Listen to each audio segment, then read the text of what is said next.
And we are back, ladies and gentlemen. I almost caught them for you this time. You should hear what they say about me while we're on these little break moments.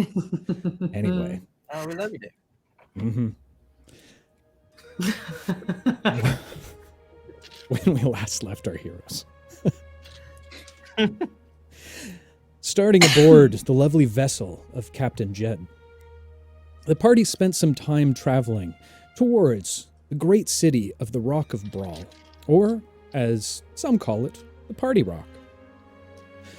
While venturing forward, it was Basil who saw something off in the horizons, a strange landmass that seemed very similar to the outline of a human. Speaking to Jed about it, they learned that the Astral Sea is in fact the resting place of the old gods, far long past. Feeling a sense of urgency to potentially go check out some of its treasures, the party decided to make their way over to the landmass. However, before getting there, Jed cautioned that there's been some strange occurrences, particularly related to some of the dead gods' bodies. That Captain Ajax has started a bit of a mining expedition for reasons unknown. Of course, this didn't deter any of our intrepid adventurers, as they pressed on forward and thought it wise to go through the back rather than the front. Without getting into too much detail, the party entered into a strange cavern, the bowels, if you will, of this dead god. Trucking their way through, they eventually happened upon a large cavernous area that held hundreds of dead bodies torn apart, some crucified. And while Tristan started to bless the bodies, hoping that their souls would move on to a better place, it was Grimoire and Oksana who decided to make their way back to the ship. On their way back, they ran into a strange creature, a watcher, if you will, assigned to this particular dead god. There they were explained to that the miners had been looking for something strange. Nothing of extreme value, you would think. Gems, gold. No, in fact, they were looking for God's blood, apparently. An ingredient needed for one of two things. One, to raise a dead god, or also become a god themselves. Back with the group, as Tristan finalized his blessings on the last remaining bodies, a strange trance overcame him. It seemed that his patron had finally reached out to him on his time on this material plane. There they learned that Tristan was being prepared for something. The easiest way to put this is he was preparing for death, not of his own, but of many, many others. As the party finally left the dead god's body, they continued to travel onward, only to stumble upon, finally, the Rock of Bral. Exiting the ship before they made their way to the Happy Beholder, a well-known tavern on the Rock of Bral, they decided to stop at a market, where Sicarius was able to pick up a new sword. And of course, V picking up a brand new instrument that the universe completely regrets giving to her at this point. I hate my life. It was perfect timing. High five. And while she continued to play her triangle onward, it seemed to cause quite a stir amongst the other people within the market, where they started to dance around with joy. Just like I am in my heart. I promise I'm not crying on the inside.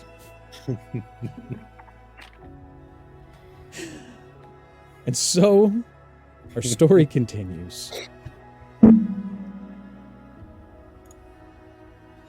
Continuing to dance onward with the rest of the crowd, the first time in quite a while that you've felt more joyous since your time here on the astral plane.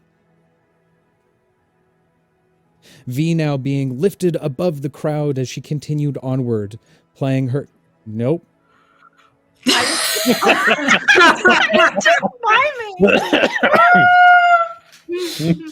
Here, wait. Here. Ding, ding, ding, ding, ding, ding, ding, ding, Fantastic. Fantastic. V being lifted up onto a small makeshift stage, playing her hearts away as individuals continue to dance and some sing all around her. However, the festivities were cut short as a blood-curdling scream is heard throughout the crowd. Instinctively, V stopped playing and began to look around. V, as you survey the area, you now take note, just northwest of where you're standing now, a large crowd seems to be gathering around something.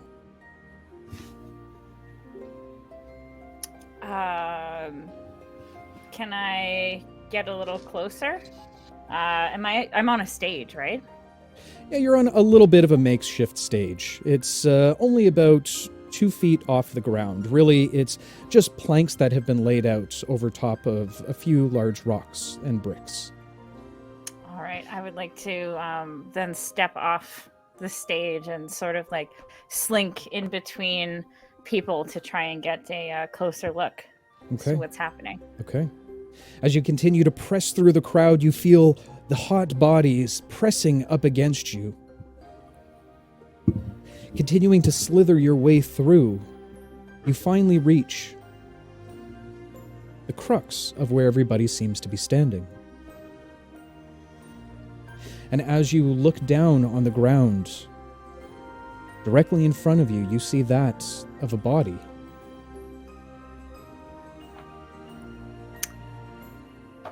What kind of a body? From where you stand, it looks elven in nature. Elven. Okay. I thought he said elephant. Yes, it looks elephant in nature. Thanks, Jess. Is anyone like particularly seeming like they know this body, or is everyone just sort of like acting shocked? Most of the surrounding individuals are taken aback by it and just kind of staring in shock and awe of it all. However, one large orcish man, you see he seems to be close to what you would assume is middle age. A very rotund individual. The top of the crown of his head now completely bald, with the sides still lush with hair that's been tied back into a bit of a ponytail. You can see very small spectacles that grace the top of his nose bridge. People just say, "What happened here?" The large orcish man looks back at you. What does it look like you see here? There's been a bit of an accident, I'm assuming.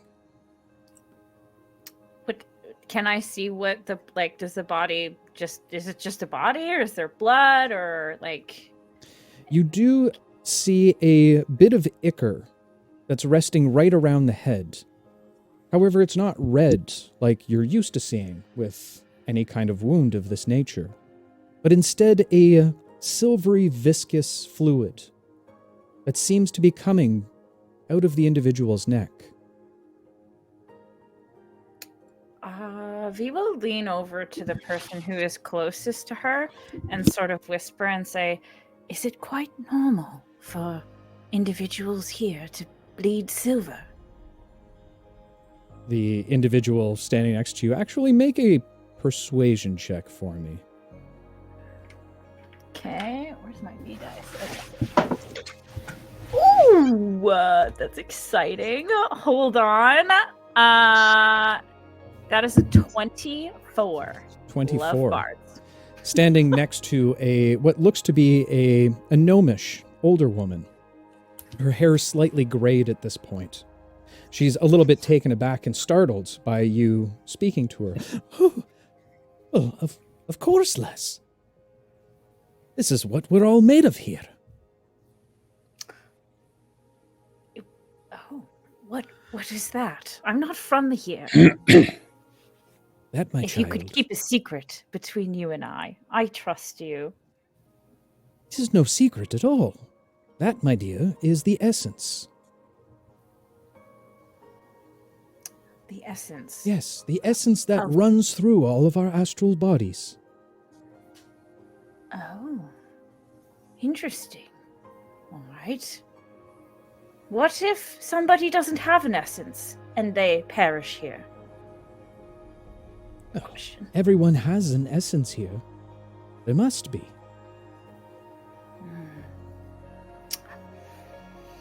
I suppose we could play with fate then, a little later. V will look back at the guy with the glasses and the ponytail. And say, what do you think? Do you think he slipped and fell?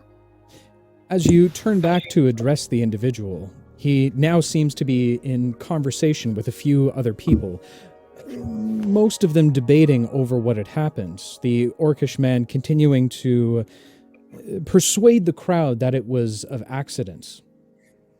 Another human-looking individual argues back. No, this is clearly murder. We must find the culprit behind all of this.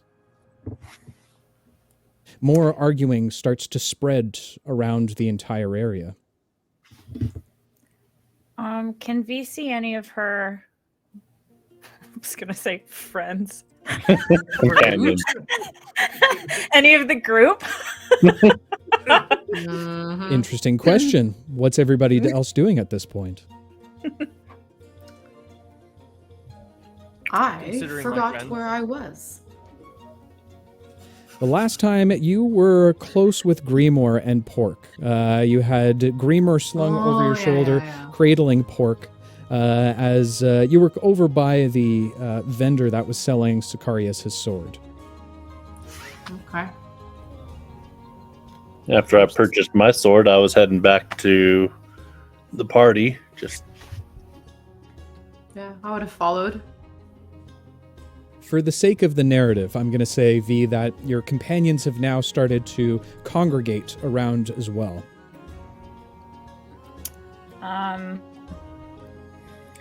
V will, if she sees Tristan, great opportunity, she will go stand next to Tristan and say, should you do your ritual thing again that you did the last time? Yeah, in a bit.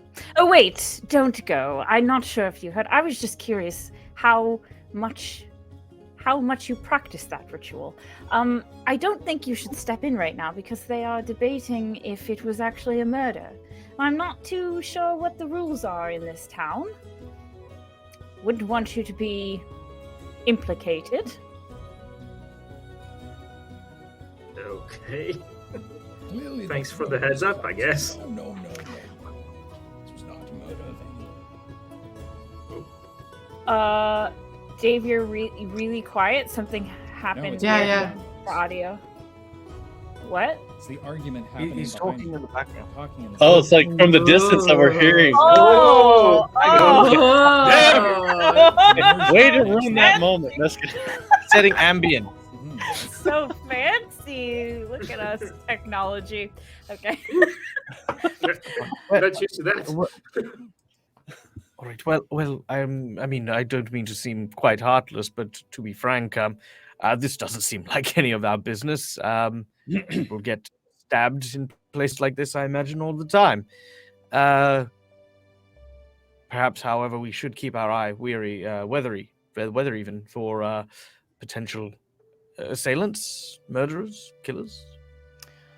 I am curious, and V will take out her dagger and slice into her hand to see if she bleeds or if she bleeds silver. Okay. As you take out the dagger, a few individuals, now shocked at the appearance of a dagger, kind of stand back. The commotion around the body stops for a moment as a number of individuals see you cut into your hand. Few people standing back at the madness of it all. But as you clench your fists, you see now that there is no red that drips from your hand, but a silvery substance that begins to pool on the ground directly at your feet. You also take 4 points of slashing damage. Fair. Totally fair. Where's my sheet? Well, that's interesting. What on earth made you decide to do that? Well, I was having a lovely conversation with the lady over there, and she was telling me that everyone in the astral plane has an essence. And I was wondering what happens if you die, for my own curiosities, and you don't have an essence. But it appears we all have, our blood is now silvery. I would suspect the rest of you all have the same thing as I do now. My blood used to be red. As he's talking to Sicarius, Tristan will grab her hand and squeeze really hard and take a vial and put some liquid into it. And then he will look at the light just to... Sorry, I broke Ew. it. What? Basil, at the side of that, like very callous behavior, Basil will smack Tristan's hands away, and literally look him up and down and say, "What do you think you're doing?" Have you ever seen blood like this? Well, yes, clearly just spilt. But does that change anything, really?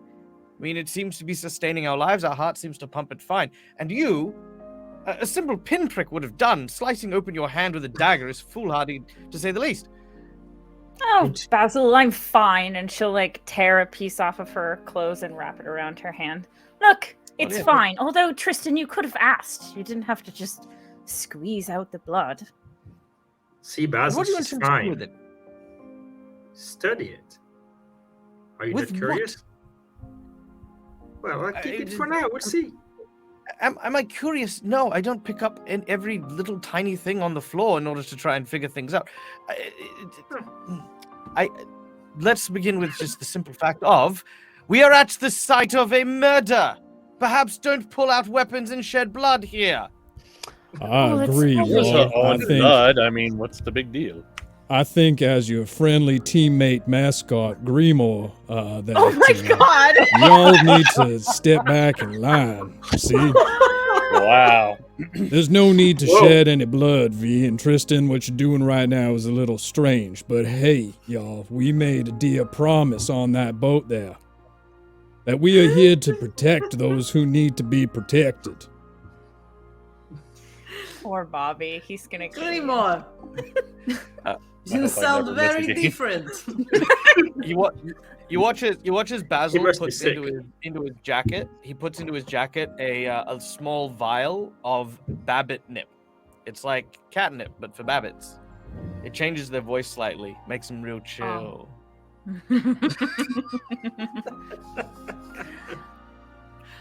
That's what I did with my shopping trip.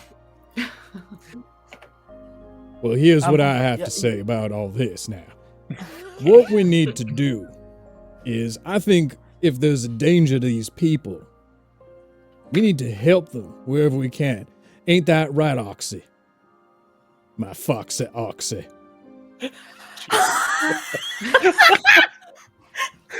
Okay, for anyone new in chat, this is the opposite of how Grimoire acts. I have no idea what y'all talking about. Okay. Yes, Grimoire. Did you eat anything strange today? I mean, Basil gave me a little something. Definitely chilled me out. Got me a real good vibe going on here. Please don't eat it again. Last time for you. Okay? All right. Yes. All right. I agree. We should help. If there is a killer on the loose hurting people, yes, we should help.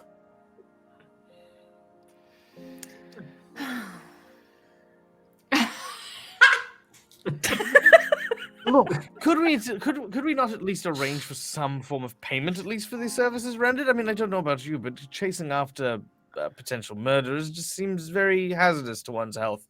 And I mean, I need not remind us all that we got stomped into the proverbial ground by giant hippos not too long ago.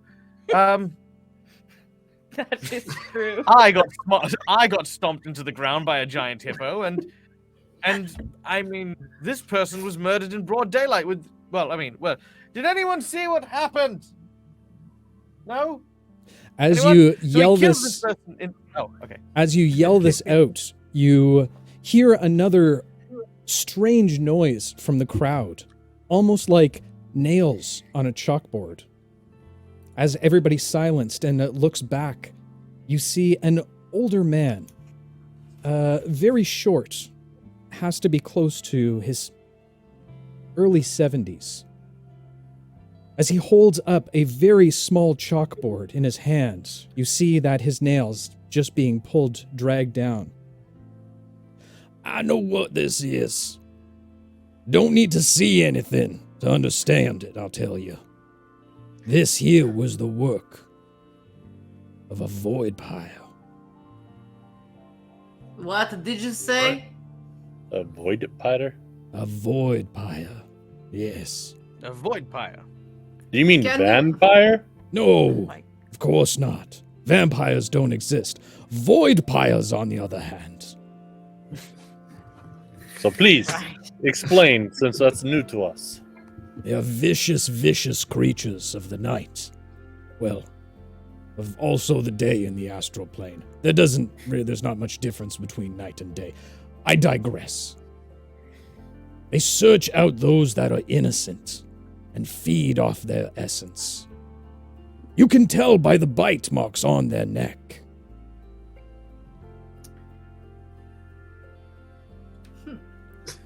Does this guy have bite marks on his neck?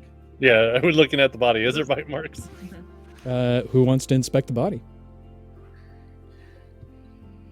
I'll inspect the body. Of course you will. Yeah. Well, nobody wants to. Nobody wants to. Her neck. I'll make another one for you. Get another sample. Creep. Yeah, let's just keep expectations where they should be. Yeah, I got a 3. Tristan? There's no bites on his foot. What are we rolling for? Medicine check. Medicine 17. 17. As the crowd parts away from the body, kneeling down, you begin to examine tilting the head back and forth. And as you wipe away some of the essence that seems to have pooled just at the nape of the neck, you do see what looks to be 2 small puncture wounds directly on the side. Well, looks like it's checked. Something bit this man. Elf. Void elf. Void person. And how big are these things that you say, these void vampires or whatever? The voidpires, yes. They range in size, but typically no larger than a large man, no smaller than a small man. Okay. All right. Mm-hmm. So, man size. Okay. Jesus Christ. It's So a very here's dramatic the way of saying we're looking for a guy. here's the thing. My friends and I were quite experienced, and we're also in need of money. I don't suppose you'd be willing to pay someone to help search out and destroy this void pyre? I'm sorry, are you talking to me? You or whoever is in charge of these kind of things, I don't know. As you say this, a number of individuals kind of stand up and turn and just slowly start to walk away from the scene. I would help, and I would offer some type of reward, but I'm not going to. As the man now turns and also begins to walk away. Well, I believe if recompense is... Sorry, I didn't quite hear. There's so much mumble jumble in the crowd these days. Well, if nobody else seems to care, why should we? Well, like I said, y'all, we got to think about these kind of things. If we're going to be protectors of the realms, and I'll tell you, I'm feeling very inspired right now by it all, but I'll let you take the lead. I'm not really a leader type. I just wanted to make sure my voice was heard around here. Grimoire is right.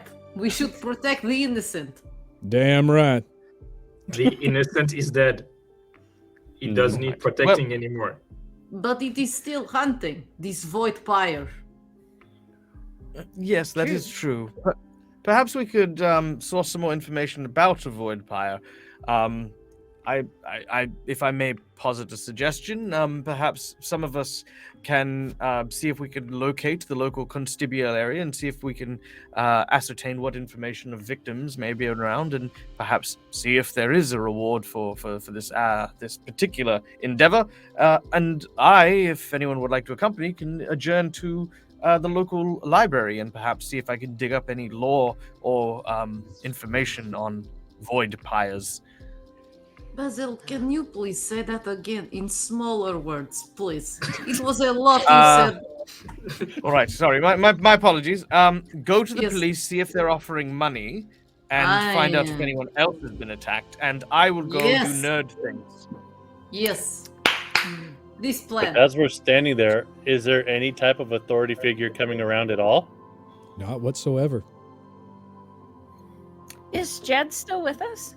As you kind of look around, surveying the area, you can now see that Jed isn't really involved in the crowd whatsoever. In fact, he's quite off to the back of the market by some stall. He's got his hand kind of leaned up against a post, looking very dapper and slick as he continues to speak with what looks to be a younger Githyanki lady. I'm gonna walk right in between his conversation, like completely interrupt it. Okay. Yeah, so as I was saying, I'm a captain. I go all around the outside. What? Oh, hey, Oksana, my absolutely platonic friend. How y'all doing? Well, not very good. You see, there is a murdered person. There's a murdered person? We need your help. Did you do it? Yes.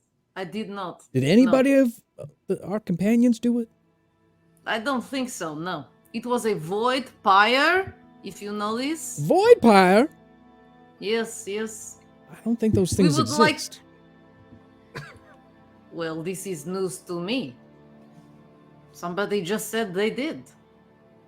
Well, I mean, hey, if someone said it, then I'm sure it's true, right, Oksana? I'm sorry, my friend. Yes. All I right. think so. We would like to find the police. Can you please take us there? What is a police? Hold on. Basil! What? What is a police? Like the guards, the field marshal, the I don't know, the captain. There's many names for them. I don't know what they use in the astral plane. Captain. Does this sound familiar to you? Oh, y'all talking about the city guard? Yes. Yeah, they don't have that here. Basil, come here. All right. There is a problem in the plan. They do not have police. What do you mean they don't have police? As I was saying to our friend, my platonic friend, completely mutual, Oksana, They don't have a town guard here. Everybody just kind of, abides the law on their own. And when you need to, you just kind of take law into your own hands. I mean, guys, this is a city built by pirates, a haven of mercenaries. Really? I don't know if I'm there. Sorry, I just got so excited. Yes, but surely there'd be someone who created said laws in which these fine, upstanding mercenary pirates abide. I mean, there's a chain of command, but I mean, in terms of what you typically see in the cities where y'all from, it's a little different. They just kind of, well, as Oksana said, police their own. Now, Well, we would like to find this voidpire. It is hurting innocent people. I mean, if there is one that exists, there's a couple places you might want to check out. If you're looking for information, I mean, we could keep going over to the Happy Beholder. I know Large Luigi over there. He's a plethora of information. He's like a damn library in his own brain. Hey, library! This is the place for nerds. Yes, Basil. Yes. I mean, no one ever called me a nerd before. I'm going to regret teaching her this word. So look, I mean, y'all can check out the Happy Beholder. Probably going to be able to get some information there. If you're looking for information on creatures that probably don't exist, you might want to check out the Mages Guild Hall. There's probably some information there. Mm-hmm. And I mean, I'm sure there's other places you could go. Hang on. I'm just going into my mind palace. Right? Oh, yeah, right. Library of Spheres. They got all types of manuscripts there. Books and tablets and all types of things. That one. All right. Well, did we want to do this together, or did we want to, sort of divide and conquer? Well, perhaps we should go back to the group. Thank you, Good Jed. call. And she'll thump him on the shoulder. Yeah, all right. You don't have to thump so hard. It was not hard. Like I was saying, I got a ship, and I've been traveling all over the astral void. As you guys continue to make your way back to the group. Oksana, before we get back, Oksana, here you might want to hang on to this. I didn't mean. I think maybe it was a little much that I gave Grimoire, but it really does help mellow him out a little bit. It's not medicated or anything like that. It's just over the counter. They told me it was for small mammalian creatures to like when you're house training a cat kind of thing. Makes them nice and calm. I thought he could use a little bit of cut off the edge. I think I took too much off, but here you hang on to this. I think He likes this. What do you call this? He does. Well, I'm just calling it Babbit Nip, but I was thinking about baking it just into some brownies, or maybe into some guacamole, with some dip, Well, hell yeah, now you're talking, Basil. Go ahead and just make sure that it's vegetarian-like, as Grimoire kind of stretches out around Oksana's neck, almost like a house cat, as he hums and sings, "Can't get enough of your love, baby."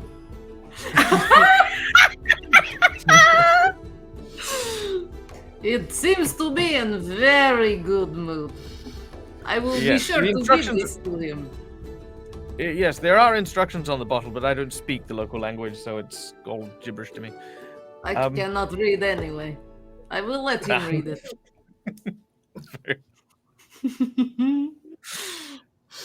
It probably says give Grimoire. You know what I'm saying? Jesus. Little man, you are of no use to anybody right now. Yes, we're just going to unload your crossbow real quick. All right. And I'm guessing as we get made our way back. Yeah. Go ahead. I was going to say the same thing. No, you hang up.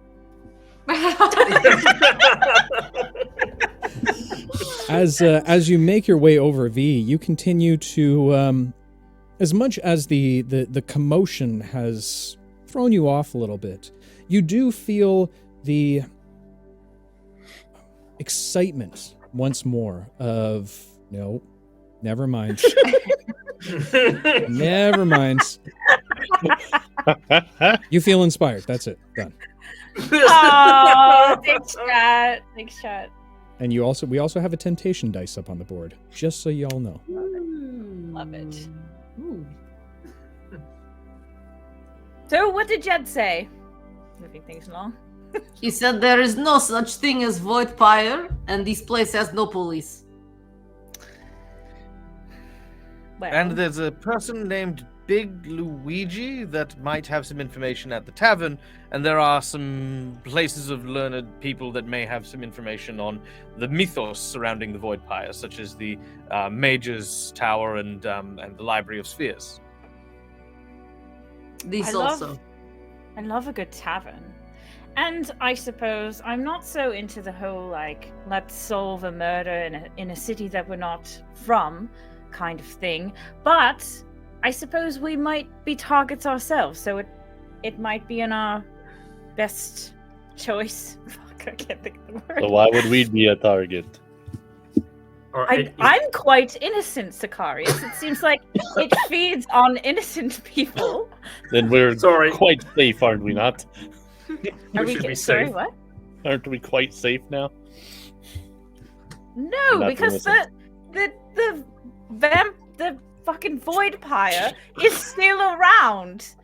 And what if it smells my blood now? Comes after me. We should, like you say, kill it first, right? I can't argue Well- with that logic. Or we could Yes, use- we should absolutely kill the monster that feeds on innocent people. Well, I'm God, this group is so sketchy. So good. Oh boy. so I'm gonna go to the library. He's leaving.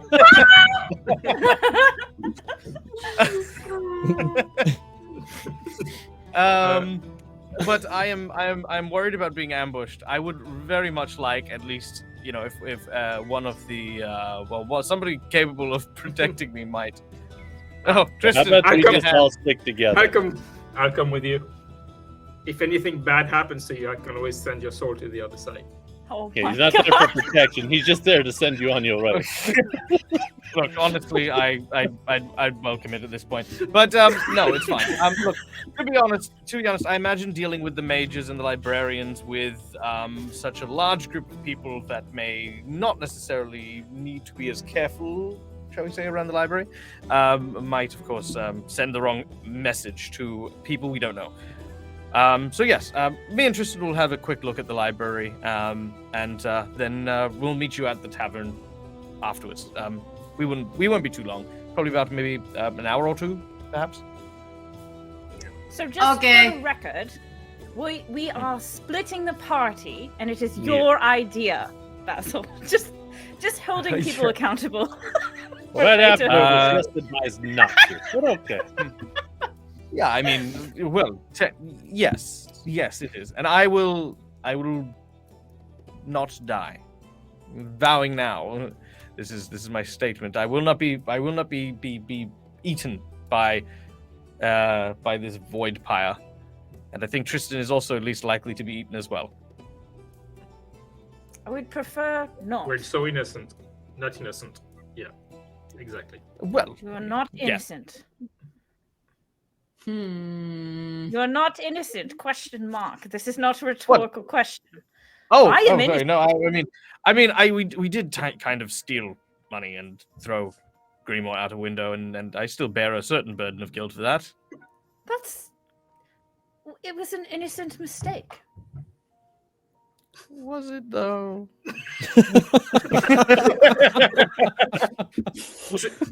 Tristan is taking a step back from Basil. As Oksana just eyes him out. I didn't know my own strength. I still wanted him out the window. And look, I manifested a raft for him to get on. I definitely didn't want him to die or sail off into the distance, which he did. Well, he did sail off into the distance. We got him back. That's the important. I'm going to go. I think you should be on your way.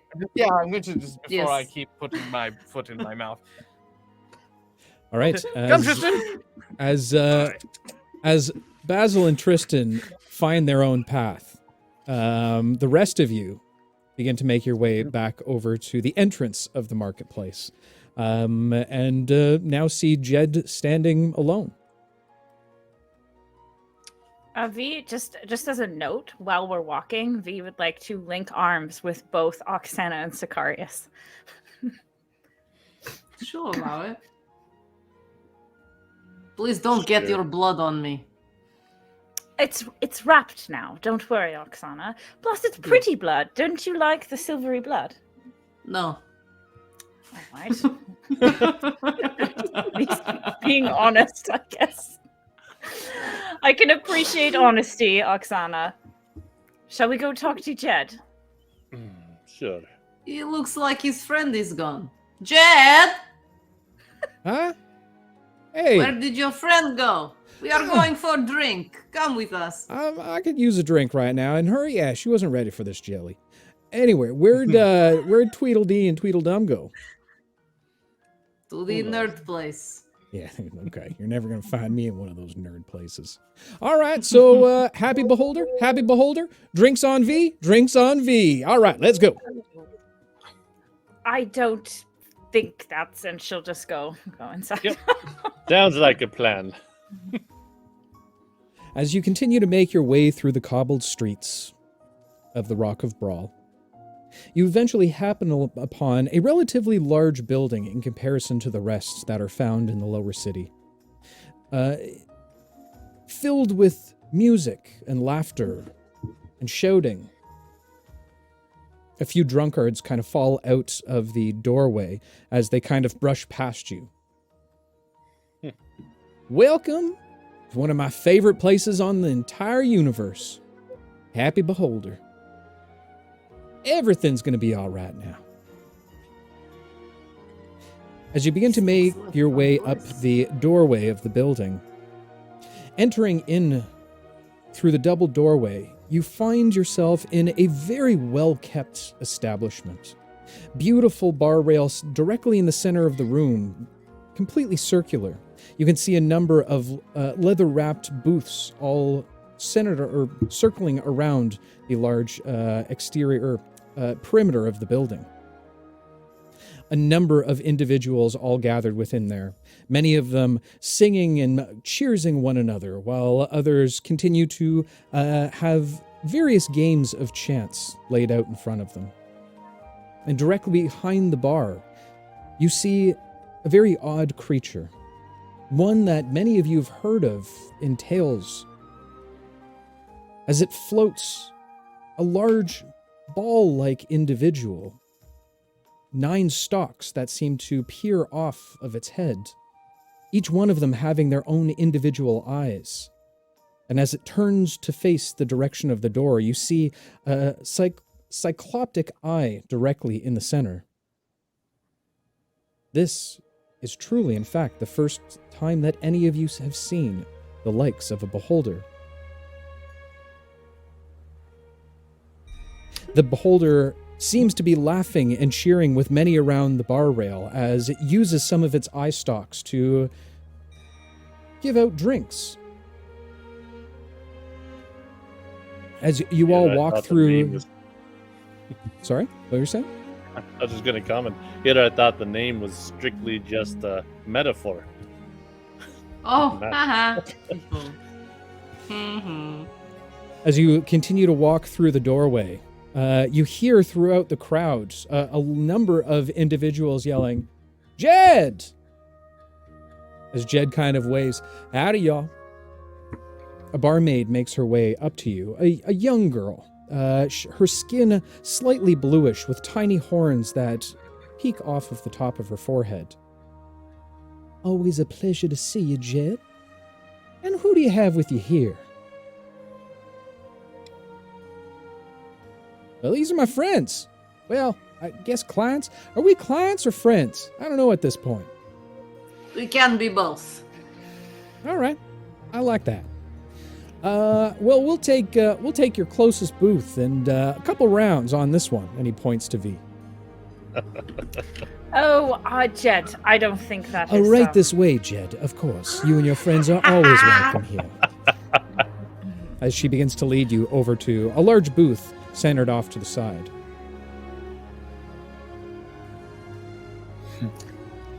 Jed, this is nice place. You are popular guy. I mean, I'm known to get around here and there once in a while. Does he look like he's suggesting something? Or no? Not anything of okay. that caliber.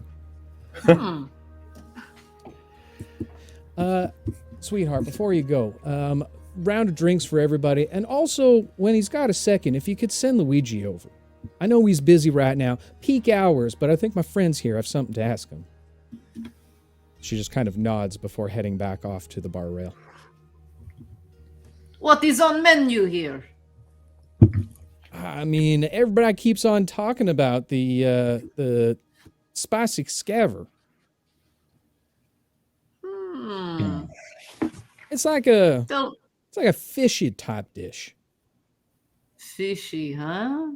But spicy? How spicy?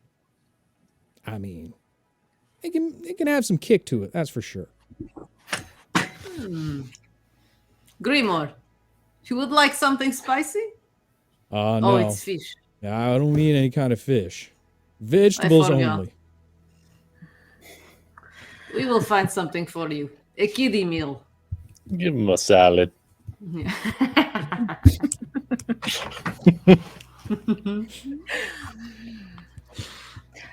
Jed, I would love to try this spicy fish, but I am quite concerned about all this drinks on V business.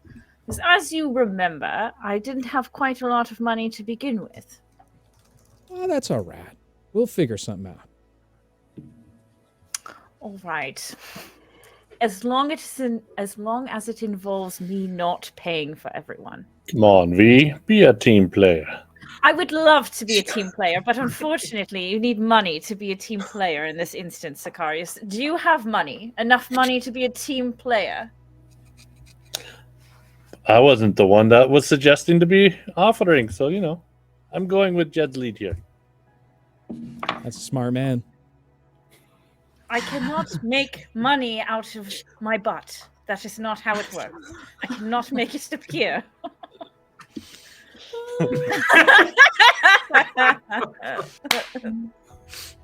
I'm just going to breeze over that one. So listen, y'all, before you can actually get any information out of Luigi, there's something I got to tell you. Typically,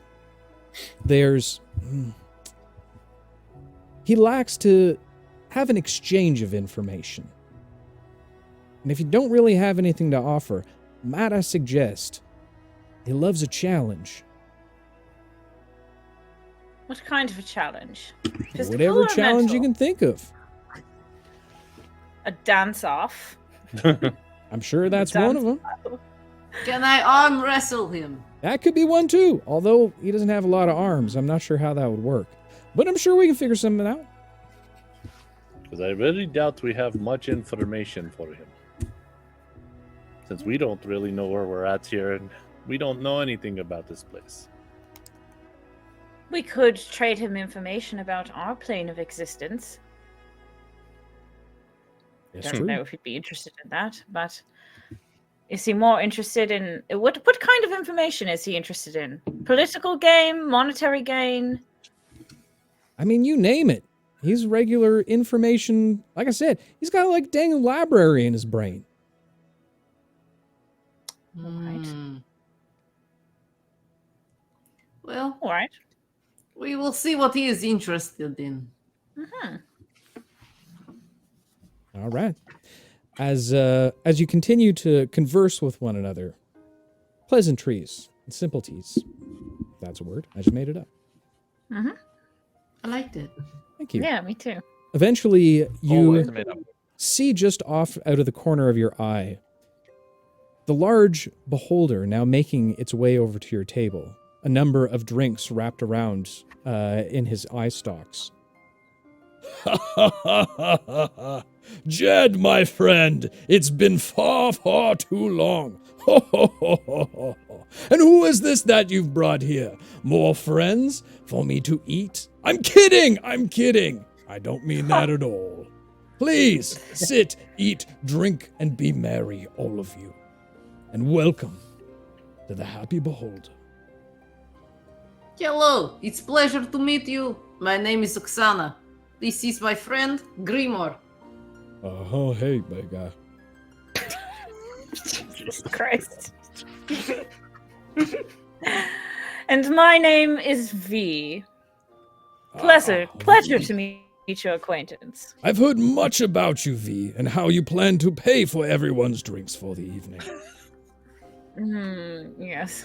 I'm just kidding. Is interesting. First round is on the house for a good old friend like Jed. Well, that is very That kind is of you. very helpful. My name is Sicarius. Ah, yes, a very proper man, I see. And quite the blade you hold at your side. Hopefully, no problems here tonight, my friend. I might have to blast you with one of my eye stalks and disintegrate you in your place. Yes, I will keep myself evenly calm around you. Very good. Wise decision.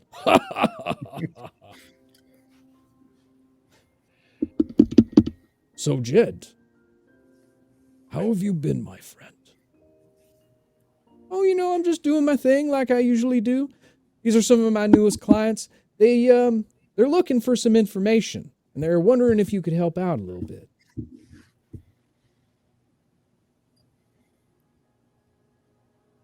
Oh. Yes. Yes. Absolutely. We are looking to find a voidpire that recently committed a murder. A voidpire, you say? Haven't heard that name in a very, very long time. So they do exist. Yeah, I told him they didn't exist. Oh, but Jed, what you don't realize is that they do exist. No, man, they don't exist. They do exist. But there's never been one seen here before. Not on the Rock of Bral, at least.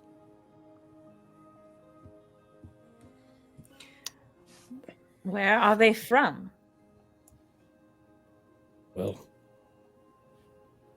there are places within the astral sea that not everyone wants to travel to. Dark places. Places that are void of all light entirely. It is said that that is where they come from. What would bring one here? Your guess is as good as mine. Perhaps the abundance of food here for them? Or another cause, perhaps. Do they normally eat people or feed on people, I should say? People, creatures, anything that can hold the life essence that we all hold inside of ourselves within the astral plane. That is their dinner. So what would attract them the most? Because apparently in a big crowd, one person was targeted. Why would they do that? What would make that one person stand out? Again, your guess is as good as mine, friend. Someone said that they feed on innocence. Or the innocent. Is that quite literal or just sort of a metaphor? Because anyone that is murdered is sort of a victim, right? And they are innocent in that act. For the most part, when someone says the word innocent, it's one that is not aggressive, one that is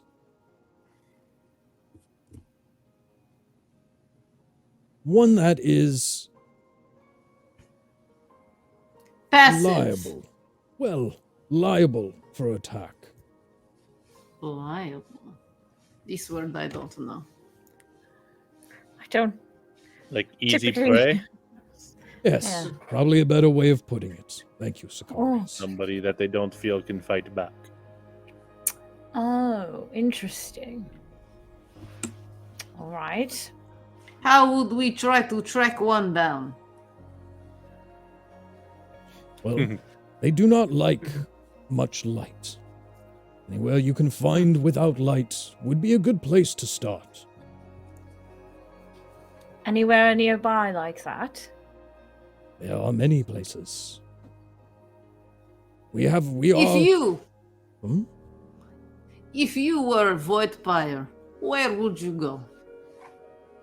I might find myself in some of the old abandoned tunnels originally made during the time of the creation of the Rock of Bral. Where would be like the closest one? Because I would only assume that whatever did this would want the quickest way out. Well, now that you bring it up, there are tunnels underneath the town with openings all over. Perhaps we will go back to the square to see if we can find a tunnel in this area. Maybe once the others get back, we can all go together. Because they are coming here after the nerd trip. Tell me, are you all Bless you, V. hunters of these type of things? Not typically, but this group has some odd moralities, and I just don't want to be killed by one, so why not kill it first, as Sicarius usually says, right, Sicarius? So today, we are. Tomorrow, maybe not. Interesting. And Jed mentioned that you are clients of his, per se. Correct. Yes. He is helping us get back to the material plane. The material plane, you say? Interesting. Interesting, to say the least. And how did you find yourself in the astral plane? It's quite an annoying story. We were sort of crazy blown up. man. He put one bag in another bag, and then boom. Here we are. Yep. So what you say is you do not hold the power of yourself of plane walking. No. Didn't even know this place existed. I see. Well, best of luck to you all then. If there's nothing else, I do have a bar to attend to. Any tips? Or maybe someone who is experienced in voidpire hunting by the name of Samuddin. Just curious. As I said, there's not been any voidpires here. I'm happy to ask around if you wish, though. If it won't If you stir, could. yeah, if it doesn't stir a commotion, absolutely. I know my way around these folks. No need to worry about it. For the time being, enjoy your drinks and your stay. Oh, we have a room here, or just you mean for the time? We do have rooms here, of course. Are they expensive? Because we are very not money-wise. What is wrong with me tonight? I can't speak. Speaking of expenses, then, let me chime in here. If we captured one of these void pyres, do you know of anybody in town who would pay for capturing these things? Considering they seem to be so rare. I could see a few individuals that might be interested in the capture of one. Of course, alive if could be. I would try my wages at the Mages Guild Hall. They're always looking for strange and unique creatures. This is good advice. All right. Do we know where the guild hall is? Jed does, I think. Jed, do you know where the guild hall is? Would you be able to direct us there after we capture this void pyre? Of course. I know just about everywhere on this place. Fantastic. I'm just wondering if they would. It wouldn't be as much of a bounty, but I prefer to probably carry one of these things dead. Yes, do they have any sort of things like from where we're from? I think. I don't know. There's these things that are called vampires, and you can like drive a wooden stake through their heart or use garlic and wave it in their face and they're grossed out. Is there anything with these voidpires that are similar? I know they are not fan of gold. Gold. Well, we don't have very much of that. Good to know. Hey, there is another question. Do you know of a place where we can make some gold?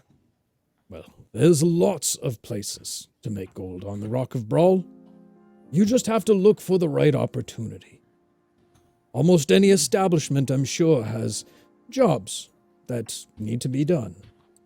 And for an intrepid group like yourself, especially with Lieutenant Jed. As he says this, Jed shoots him a bit of a look. Captain Jed, I'm sure the opportunities would come flush to you all. Perhaps at the Mages Guild. Maybe we can arrange a deal. Perhaps. Perhaps. Thank you. You're very welcome. If there's nothing else, just call me if I'm needed.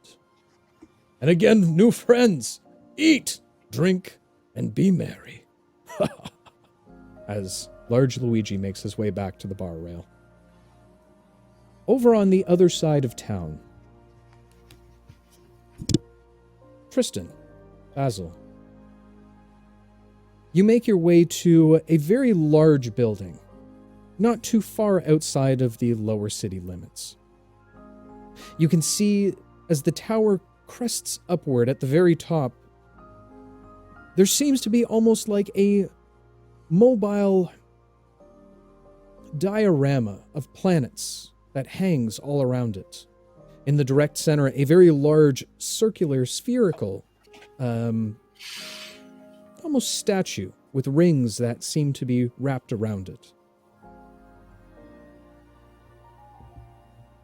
Walking in and out of the building, you can see a number of scholarly-looking individuals, all carrying parchments and various books and tomes.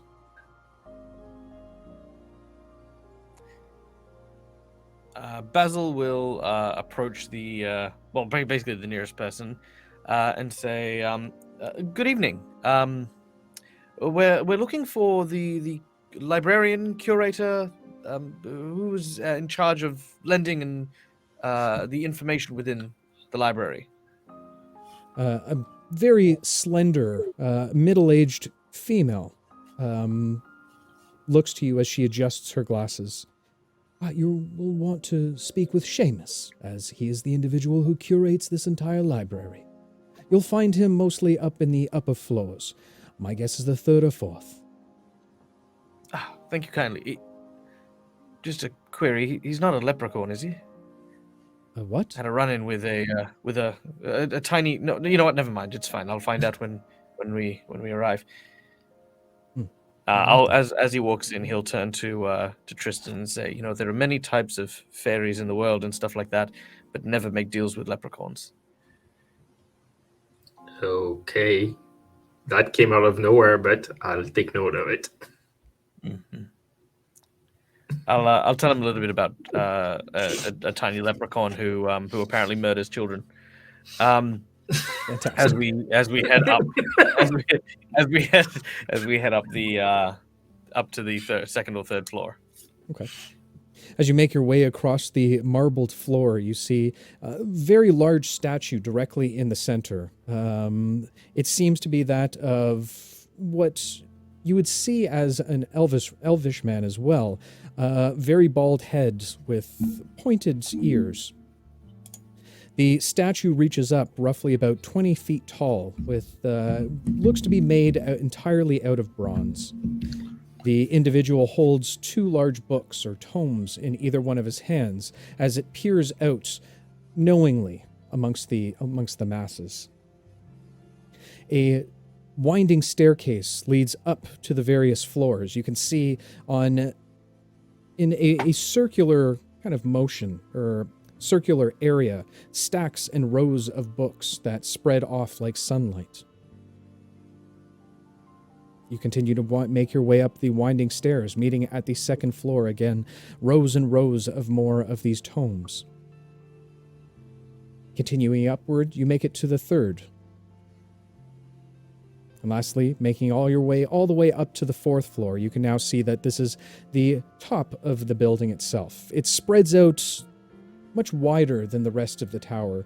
You would assume that this is most likely the center of the spherical shape found at the very top.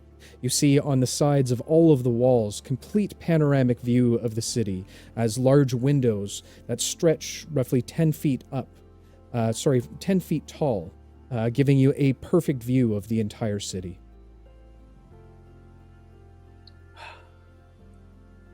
Wow, this is breathtaking, is it not? This is a nice view. I didn't realize it was that big. Yes. And quite a wealth of collection here as well. I mean, it would take us years to pour through even a fraction of what's here. Hopefully the guy knows a little bit of where to look for what we're looking for. Yes, it would take you many, many a lifetime to amass this amount of knowledge. Turning around, you see a very elderly man, very long beard, a proper scholar's cap graces his head, beautiful light blue robes that trail down to the floor, little specks of starlight, almost looking like it's embedded directly into the robes itself. Welcome to my establishment. Well, all of our establishments, but nonetheless, I am Curator Seamus. Well, it is truly a pleasure to make your acquaintance. My name is Basil, and this is my associate, Tristan. We've actually come seeking, your guidance and knowledge. In a nutshell, there appears to be a danger to the city itself in the form of a voidpire, or at least as some witnesses would believe. We came in search of any information that you might have in regards to such a creature. Interesting. Voidpire, you say? Many believe that this is myth and legend, but then again, who knows what is held out there? What to be true and what to be story, of course. After all, many myths do find their origin in some nugget of truth. Very good. Couldn't have said it better myself, my boy.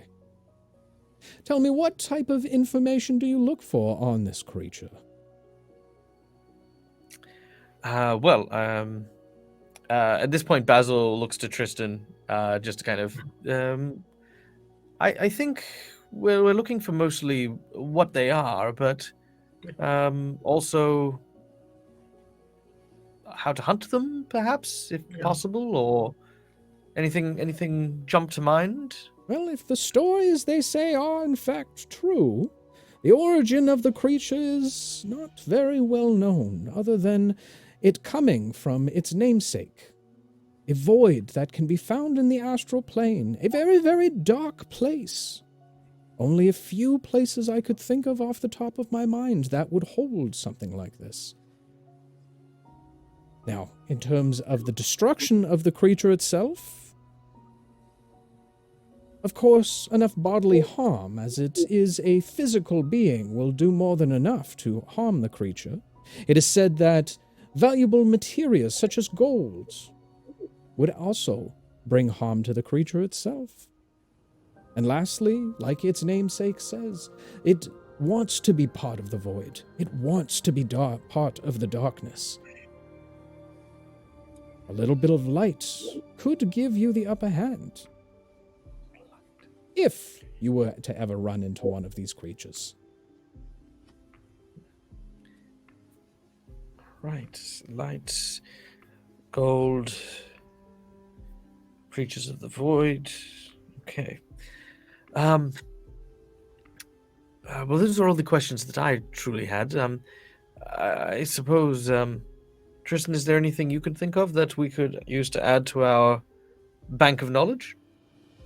If they would need to hide in a city like this, where would they be in plain sight?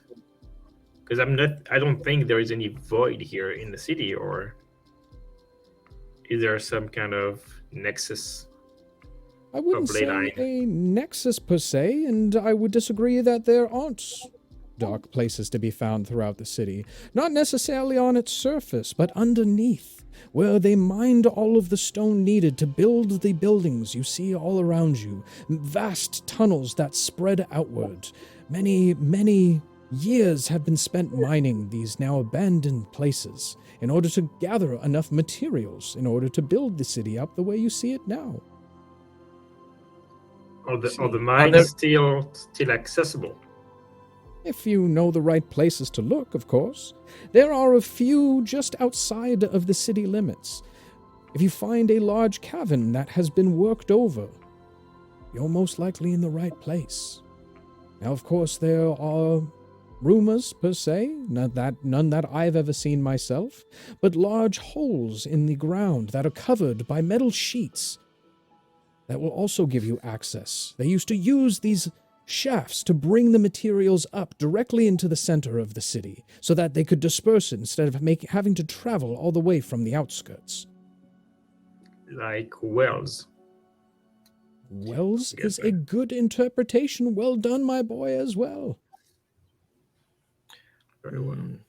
No pun intended, my I boy. don't. Well, I don't suppose that there are any existing city plans or the like that may map out these tunnels that you have at your disposal.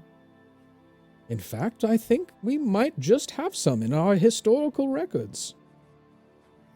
Oh, well, that would be most helpful, especially if our journey takes us down into the depths. It would be most helpful indeed to have a map of the area to be able to navigate. Of course. I would be happy to oblige. He pulls a book, large tome from that seemed to have been hung from a silken rope that hangs from his belt. Pulling the large tome up, he opens it up, and as he does, you see a little bit of a yellowish glow inhibit the entire area. He begins to mutter an incantation before reaching his hand directly down into the book. As his hand continues to move on, it goes past his wrist, up to his elbow, and even further. He seems to be digging around for a few moments before he begins to draw his hand back out, and with it, you see a rolled-up piece of parchment in his hand. The light fades as he closes the book, hanging it back down by his side as he gives the parchment to you. By all means, the city map of what was seen many, many years ago prior to the construction. These were close to the original architecture of the entire city itself. These should tell you the best places of where you can find some of these tunnels. Spectacular. Thank you so much for your assistance, Curator. We will make sure that we put this to good use and return it promptly once we are concluded with our business. Well, if that's everything, I think between the lot of us, I think perhaps we... one final thing. Is there any history of, well, I suppose, attacks by exsanguination of recent days? Here, in the Rock of Bral, yes. Indeed. there are many attacks, per se, in this place. None the way that you describe it. As you see, this is a strange place mixed between lawlessness and composure. There are those of us who wish to live a structured life and find much joy living in a place like this. However, its histories based on the fact that it was raised as a haven for those you would describe as miscreants. Well, there is a perfect blend here. But a type of attack that you describe, not usually the case. Clearly, for the most part, it's either a crime of passion or a crime of intention.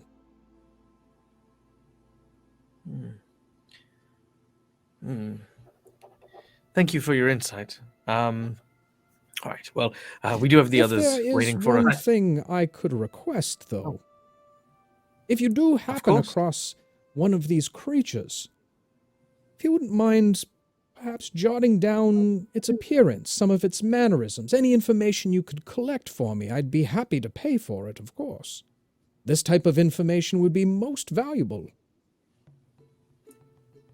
Absolutely, it would be my privilege to do so. Very good, then. We have a deal. I would have two other questions, though. Do you Yes, have ma'am. any information about how to plane walk? Plane walking can be a very difficult task if you don't know the right people to ask. A mage of quality stature would be the best place to look for something like that. But there are spells, incantations, and rituals that can take you from one place to another.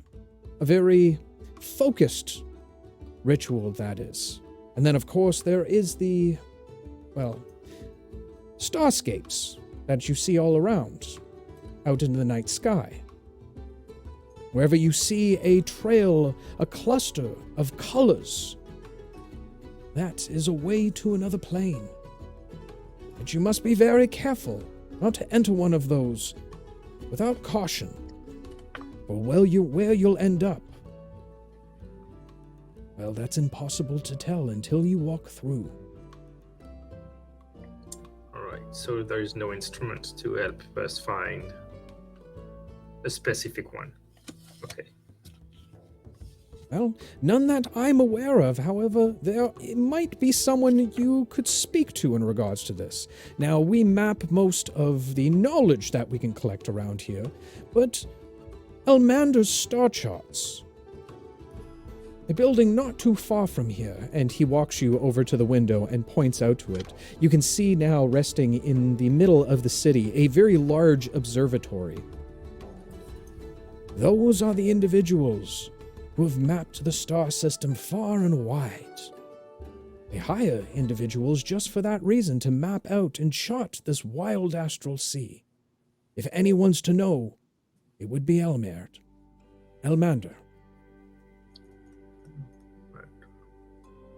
Alright, thank you. And finally, a term I've heard just before getting here. Do you know anything about a god seed? God seeds? Yes. Not familiar with that term before? Okay. Is this a name of something? A place? I am not sure. I think it's an object, I think. Interesting. But I don't know much more about this. The person that pushed us through here said that we would not get it for some reason. Well, if it's an object, it's none that I've never heard of before, but if it's a name, it could be many a thing. A place. A person. Not much I could assist on that matter, though. All right. Thank you very much for your help anyhow. My pleasure, of course.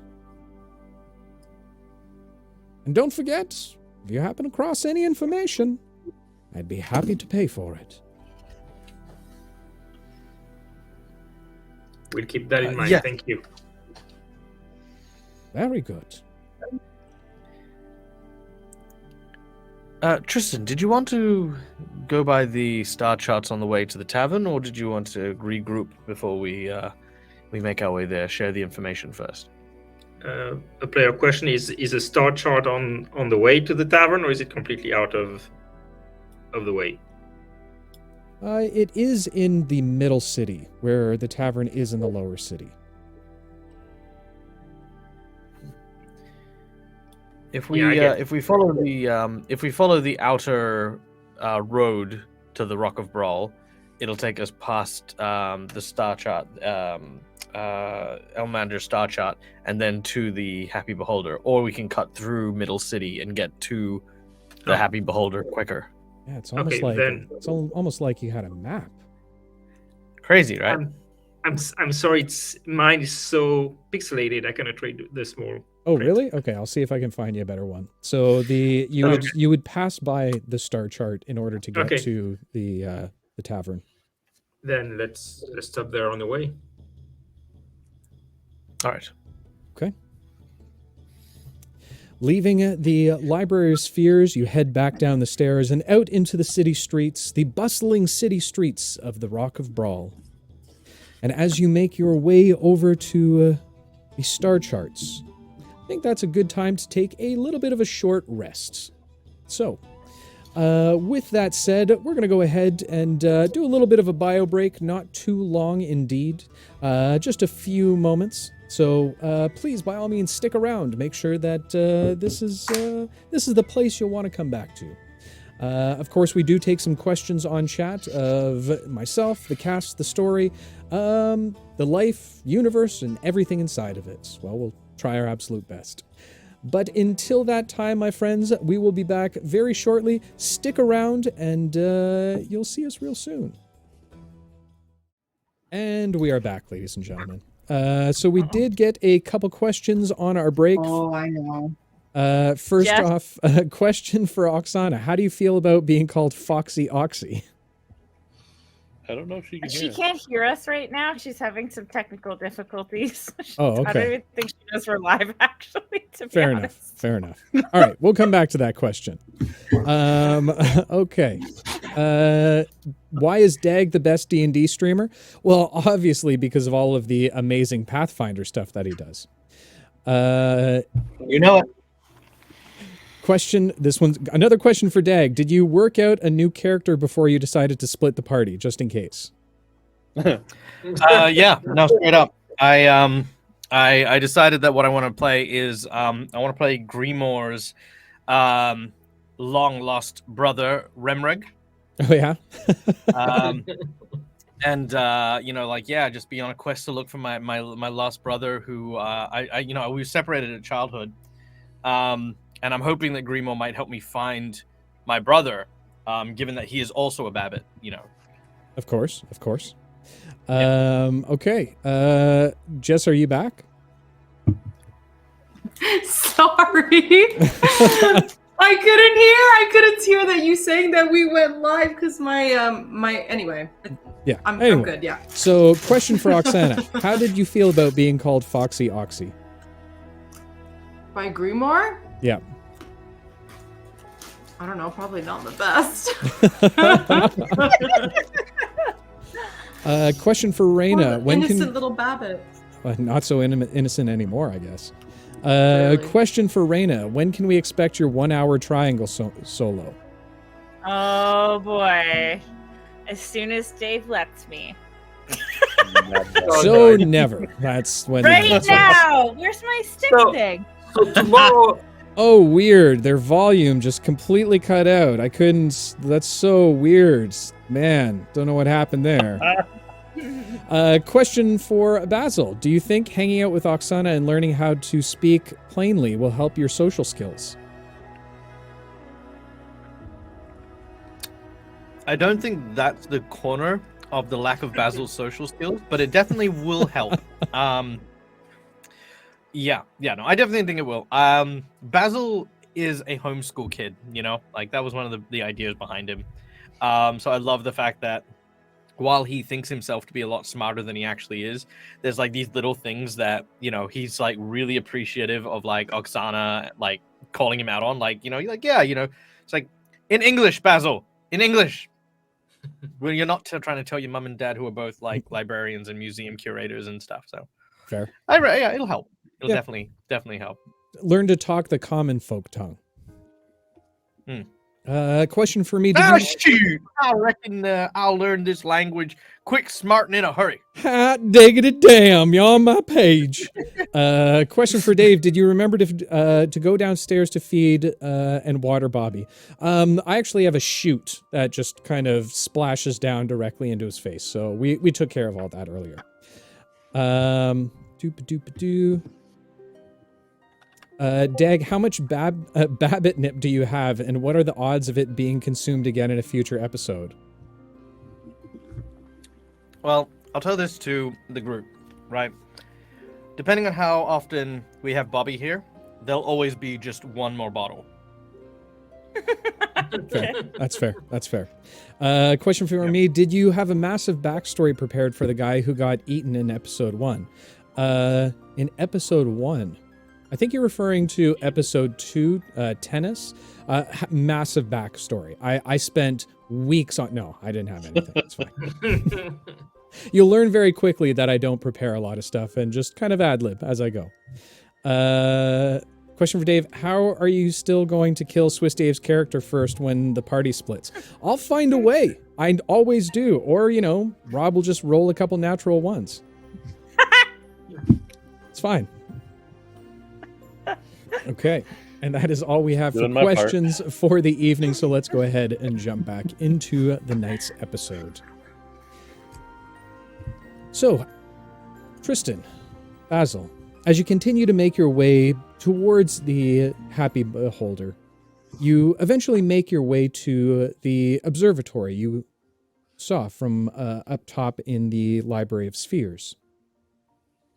It is a very majestic looking building. You can see what looks like gold rafters that hang or pull up from the ground and wrap themselves around the building. The very top, a domed shape, all made entirely of glass or crystal. You can see the front doors, both very large, well-kept wooden doors. What would you guys like to do? Is there like an open-close sign or anything like that? There isn't necessarily an open or closed. However, you can see from the inside that there are lights on.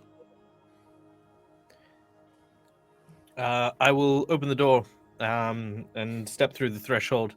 Pardon the intrusion. Are you open? You see a very large, what looks like almost a stage that leads upward to a single point that flattens off at the very top.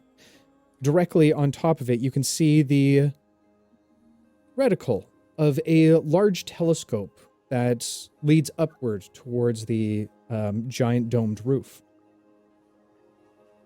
A man seems to sit at what looks like a stool directly in front of it as he gazes directly into the reticle. Hold on, one moment, please. He pulls his head back before scribbling something down. Twisting his chair, he hops off. As he begins to walk down the stairs, you take notice of this man. He is relatively short, only standing about 4 feet tall. The top of his head very bald with sporadic curly white hair that spreads out from the center, or from the sides. He wears a very well-kept robe as well, very similar to the one that you had seen at the Library of Spheres. This one instead, a variety of pastel colors, pinks and blues that almost look like some of the starscapes that you had seen during your voyage with Captain Jed. As he makes it way down to the bottom of the stairs, looking towards you all. Yes, how may I be of assistance? Basil will nudge Tristan forward.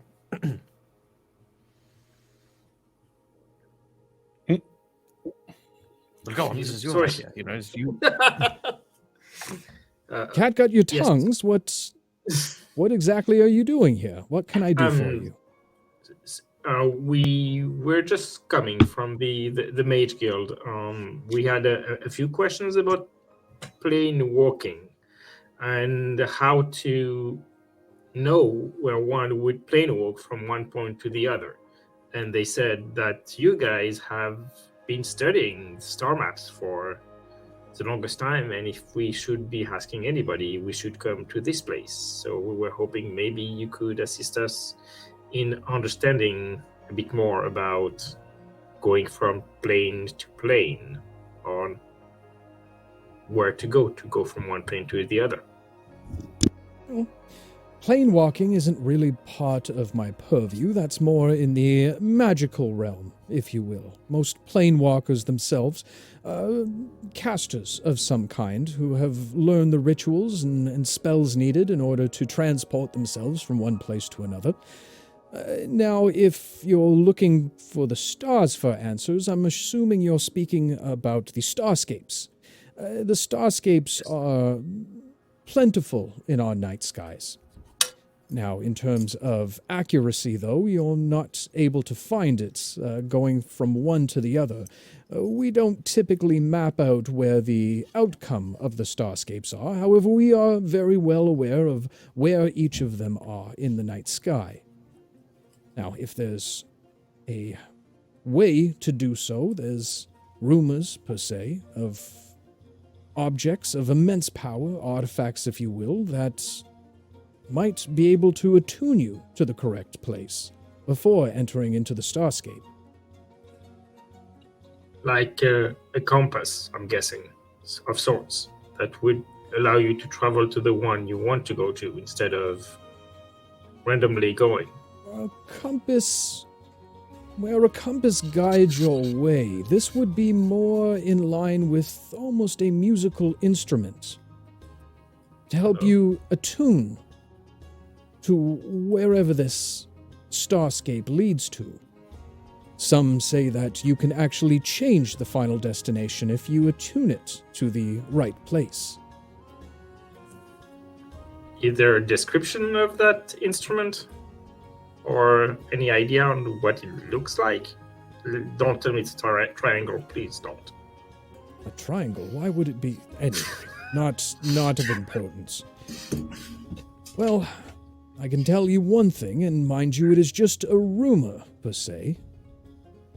But what you look for is the saffron. Saffron.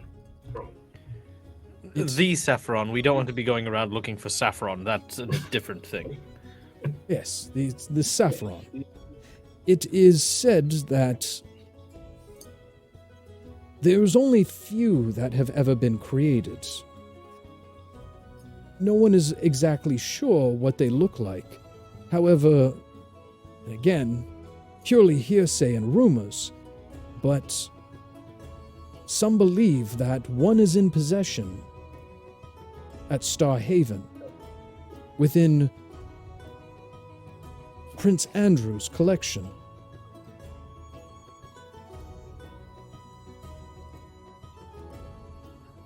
Starhaven.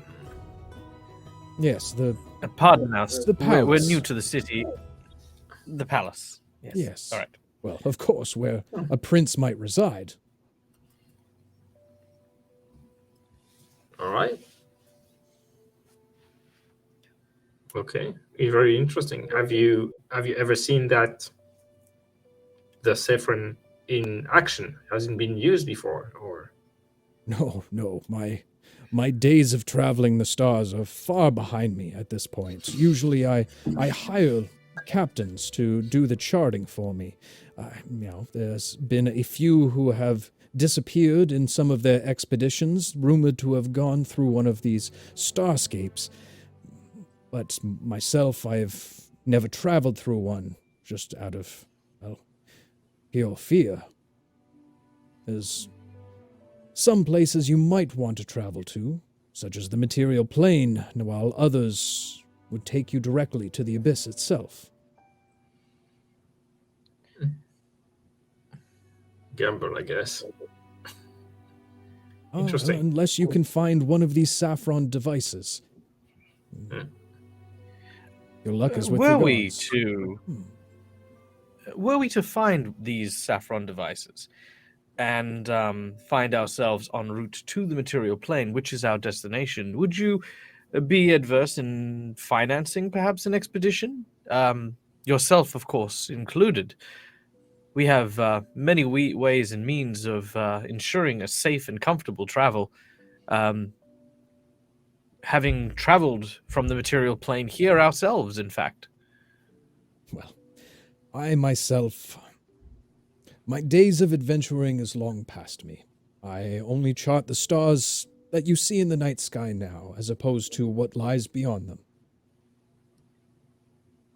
Oh, come now. I'm sure that there's still one last adventure for you waiting out there beyond the stars. And from the looks of it, you have seen much of the universe through the lens of your telescope. Surely the fear that's within you should not keep you back from seeing them more closely with your own eye. Make a persuasion check for me. Yeah. Damn it.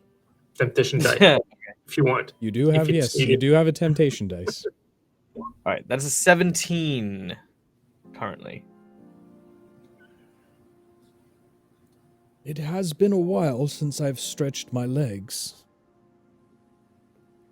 Tell you what, if you do happen upon a sapphire or saffron, then come find me.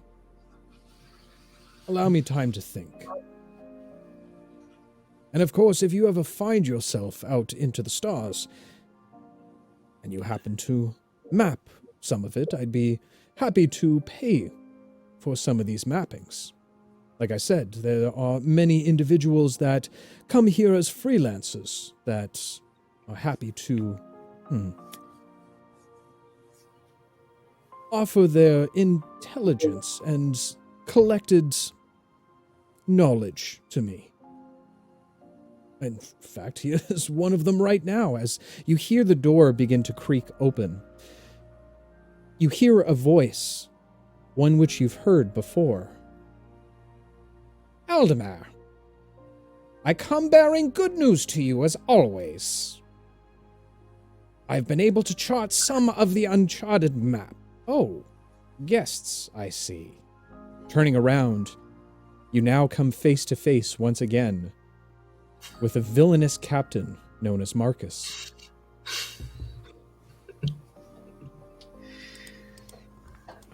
I'm going to Run! I'm going to give him. I'm not going to start a fight, but I am going to give him the death stare that I gave him when I was last on deck with him before everything went down.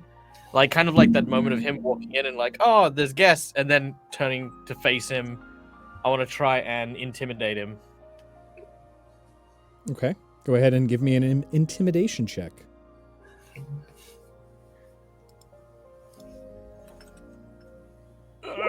Could I petition for advantage given I scared him shitless last time? You can petition to use the temptation dice that you have right now. Hold on, let me get my book.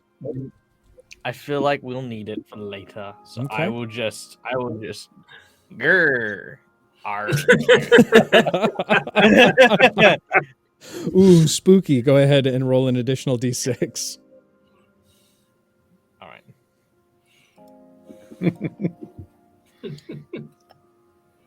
That's 20. That is an 11 in total. An 11 in total. He kind of looks at you with an odd look on his face, remembering you immediately. Ah, yes, I remember you. My apologies, Aldemar. It's old acquaintances, to say the least. Good to see you both are fine and in good health. Tell me, is your dear captain with you as well? Yes, our captain is with us, and of course also in fine health. And how is your crew? I hope that they haven't taken too ill from the voyage that has brought you to the Rock of Bral. Yes, my crew is none of your concern, but quite well, in fact.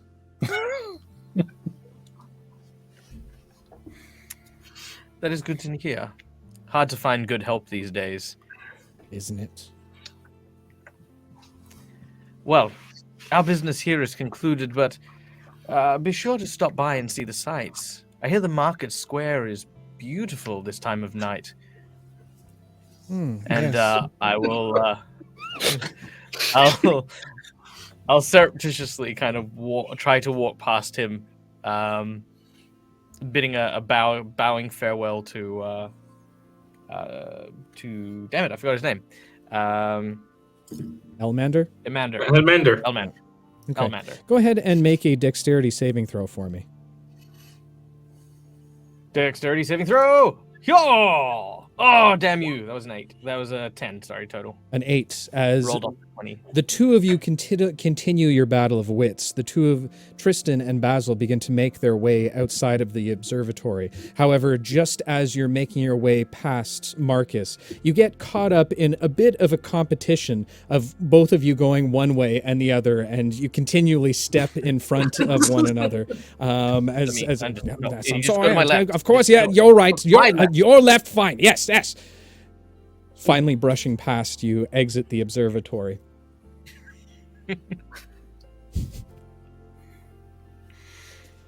Well, that was a chance meeting.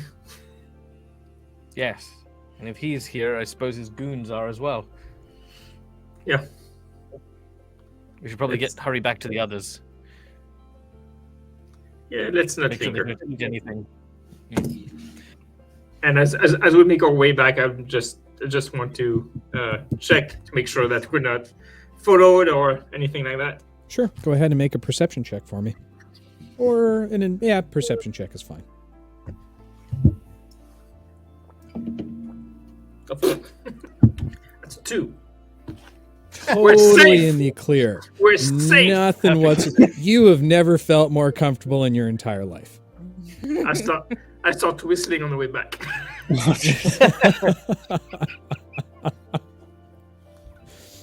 It doesn't take you long, probably about 10-15 minutes to make your way back to make your way to the Happy Beholder. You can see what looked like the aftermath or the end of the evening as a number of individuals now stumble out of the tavern, laughing, drinking still. A few kind of already asleep on the side of the road. You continue to make your way up, entering into the Happy Beholder. It takes you but a moment to eye where your companions are sitting. Making your way over to the booth, you can see that there is a number of now empty plates directly in front of them, as well as empty flagons. You can see that Jed is seemingly telling one of his many stories. You know, I was the one who actually brought the scavered dish to Large Luigi. I mean, I didn't tell him the recipe or anything, but I was the one. I'm pretty sure I'm the one who gave him his first scaver to cook. I'm just saying. I don't know why he didn't name it, Spacid Jed, but that's on him. It's not on me. We have you to thank then. It was delicious.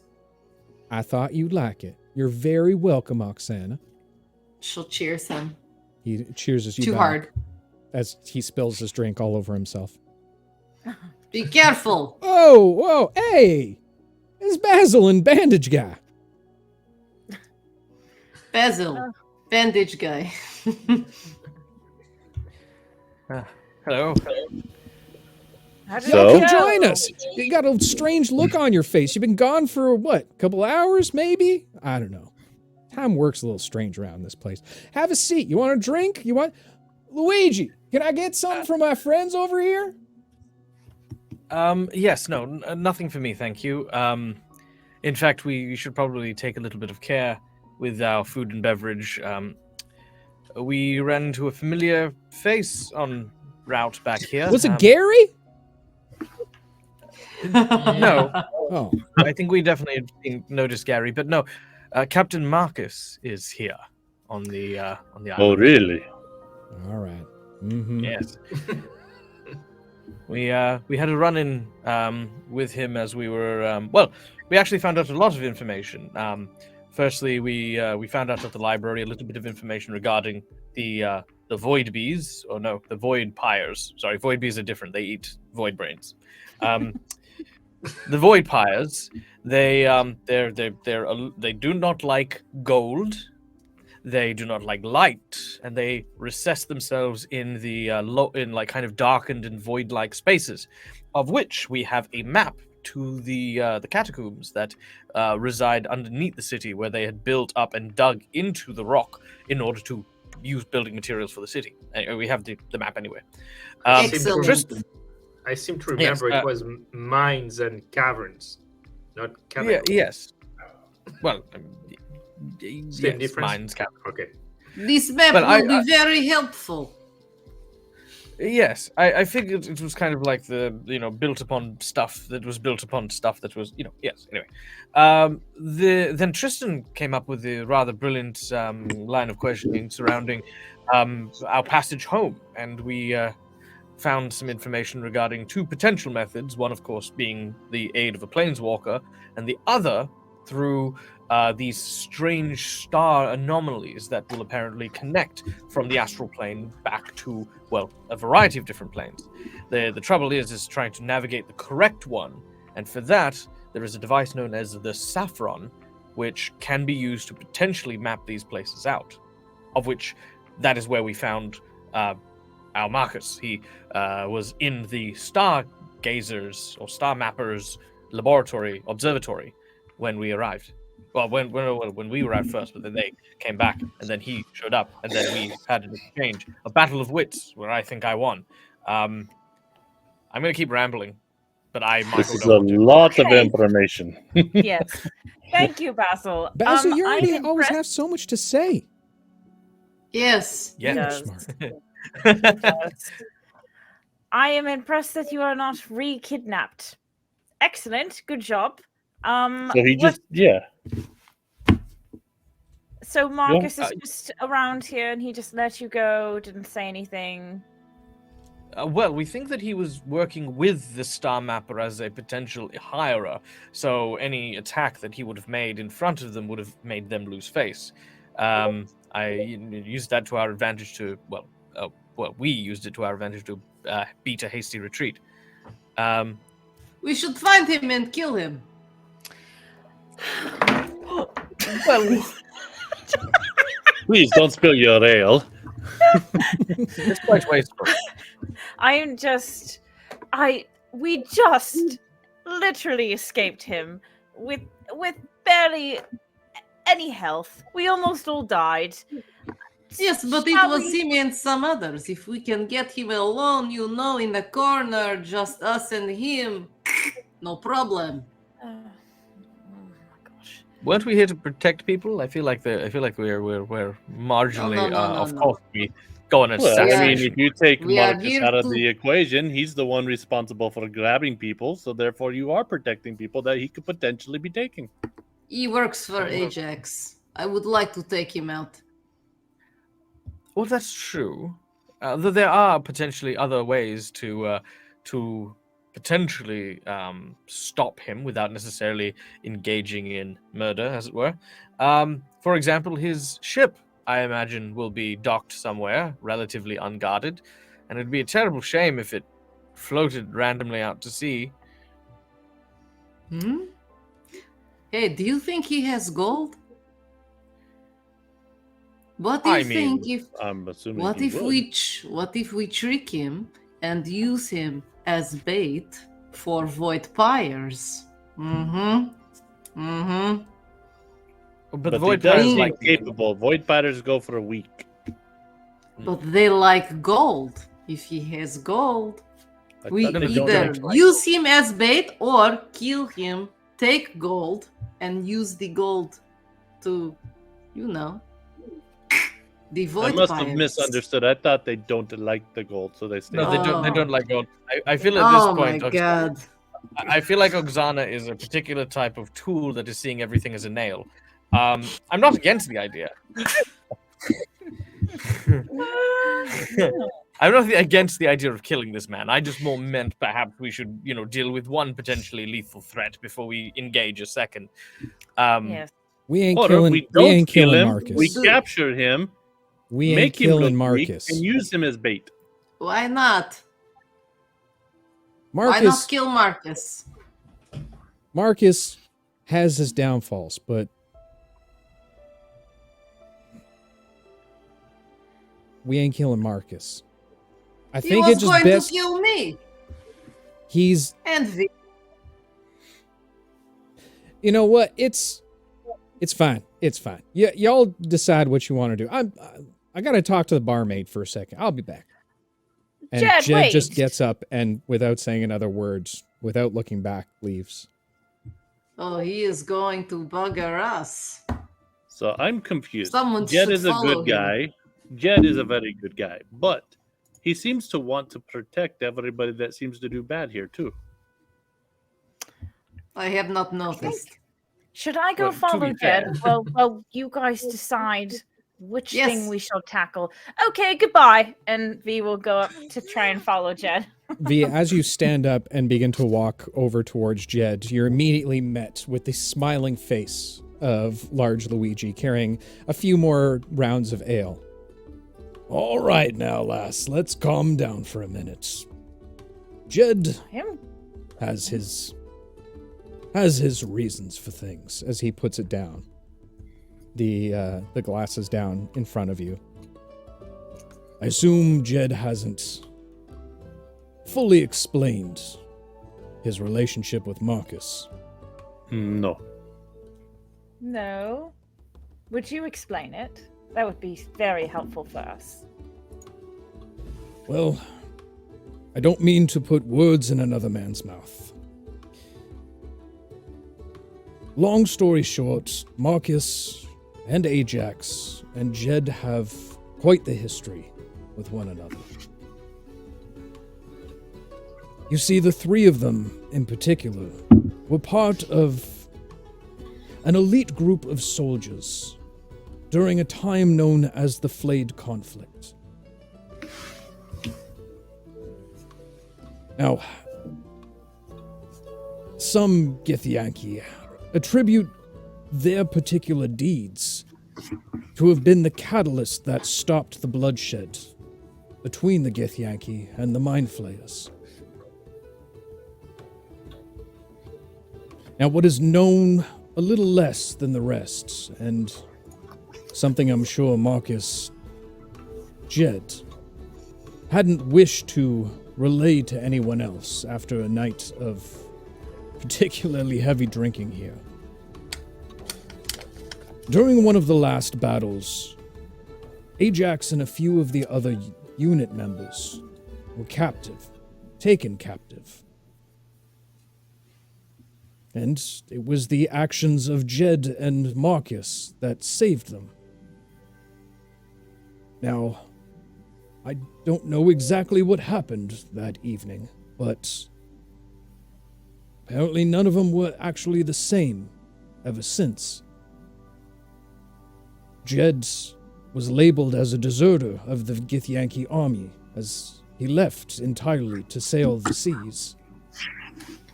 And, well, Ajax, he became the murderous profiteer that many know of him today. Regardless, these men were once like brothers to one another. I can understand, and hope you can as well, the difficulty of talking of having to kill someone that close to you. All right. So we don't kill him? Or do we just avoid him? Whoa. Glorious, your breathing is very loud all of a sudden. I don't know what is happening. Woo! I think someone just brought out a cheese plate.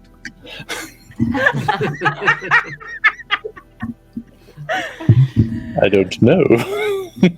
Oh, Your mic is really intense Very right crisp. now. Yes, it's like you're whispering but yelling in my ear at the same time.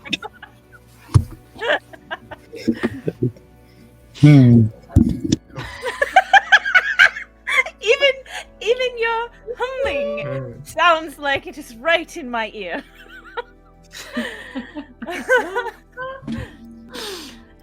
Right. Maybe you should check your microphone input. Okay, guys, Whichever let's get one is back hooked on up. track here. Okay. All right. So maybe we just don't kill Marcus. How about that? Or maybe we just think about it another time. We do have a lot on our hands with the void pyres. So difficult for me to say. Void pyres. I suppose, but he is working with Ajax. I am glad he did not cause problems for you two, though. Let's try not to cross with Marcus. I mean, if he comes after us, we'll assess. But let's not start something that we cannot handle at the moment.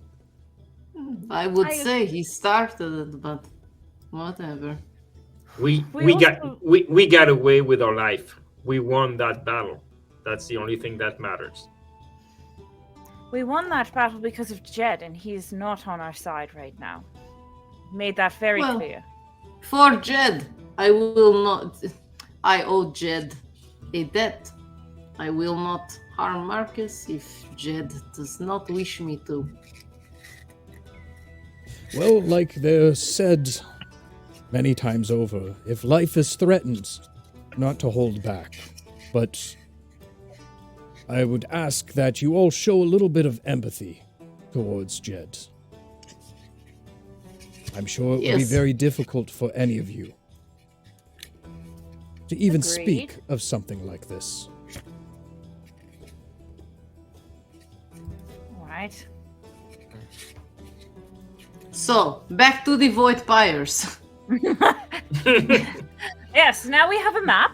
We know where to go. We know what they don't like. So what V will look at what's his name? Oh my god, the beholder guy. Do we Luigi. just like Luigi. Luigi? Do we just coat our weapons in gold then? Wave around a light? But they don't like that. This is where I was confused before. How do we find them? How do we find them? We go in the catacombs in which Basil and Tristan so wonderfully have a map of. Maybe you cut your hand again. And To that do is what? we draw. That is how we draw them out. They are hidden, yes? Oh, Very you want difficult to find. You want to use me as bait? I don't Well, think you know me very somebody- well. I do not want to be bait. I absolutely will never be bait. Somebody has to do it. Thank you, Oksana, for volunteering. Oh, shit. I could cut your hand for you if you. Could I be will quite- cut my own hand. You will not touch me. Not Well, too deep. just- Not too deep. I mean, not to put a small point on it, but Tristan does still have some of V's blood. That's true. I mean, presuming we're not just glossing over the fact that he's walking around with it, but you know.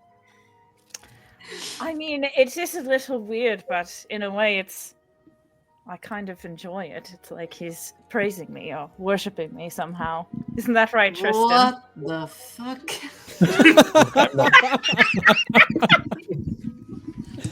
I'm not here to kink shame. You do you. Tristan will not reply, just look at V with some kind of weird look. It's like, what the? You're the one with my blood. All right. Well, moving on.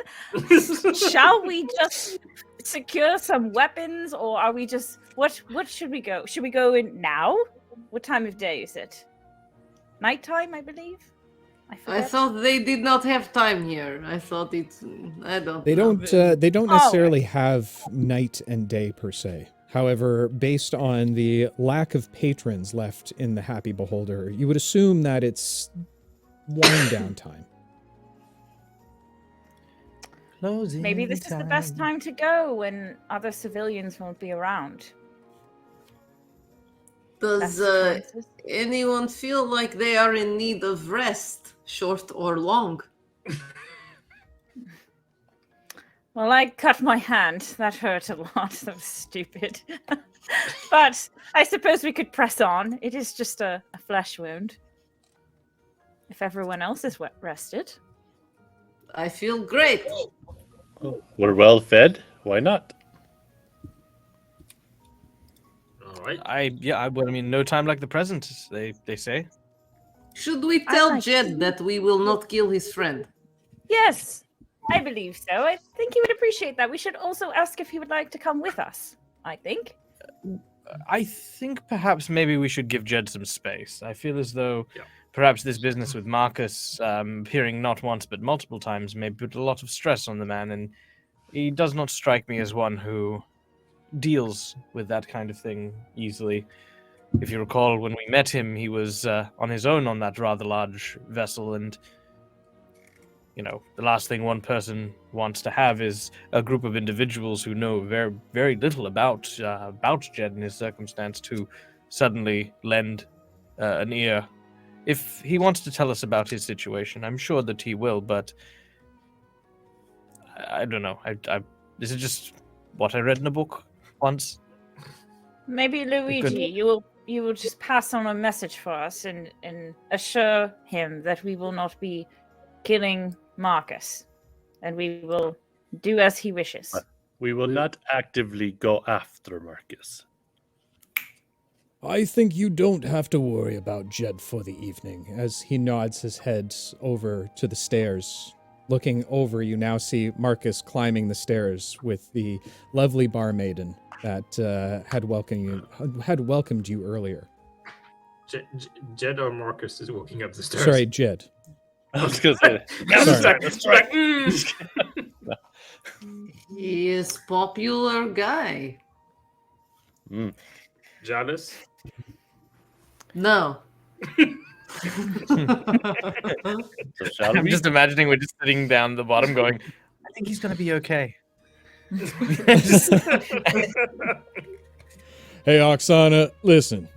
I hope you don't mind, but I think I'm going to sit this one out. I'm a little tired as well. I could do with a little bit of nap. Shall I tuck you in? Oh no, it's all right, baby. We're good. I'm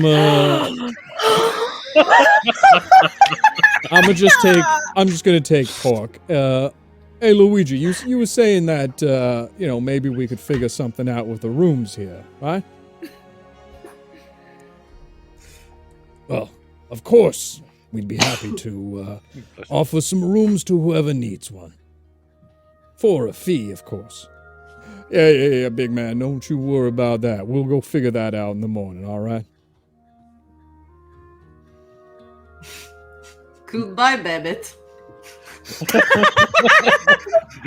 Sweet dreams. I suddenly feel sick to stomach. Oh, you know what it is? It's probably just all that Babbitt nip that I had. I'll probably feel better a lot more in the morning. I hope so. I will keep this from you for now. I don't like what it does to you. I'll catch y'all on the flip side. As Grimoire gets down and begins to hobble away, you hear the of his little post. On the plus side, at least he's a little bit more confident. Maybe too much. I'd say. All right, well, who's up to be sacrificed to a random astral monster? I thought we would... Oh, you mean in general. All right. I'm ready. Yes. I'm excited for an adventure. It will be fun, right? And it appears Sure. we can make some money off of this as well, too. Yes. Yes, that would be yes. nice. I would have mentioned that the librarian would have offered us some money, but yes, that as well. Very important. Also, something about the prince, but we won't gloss into that because there was a lot of information and I missed a bunch of it. All right, we find the nearest. We find the nearest.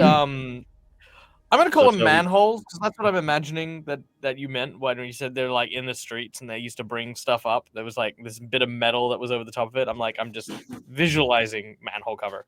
So I'm like, all right, this is our way down. Okay. Let's go. Okay. Leaving the tavern, you make your way to what would be shown as the closest porthole. Well, why don't we go to the closest portal to the body?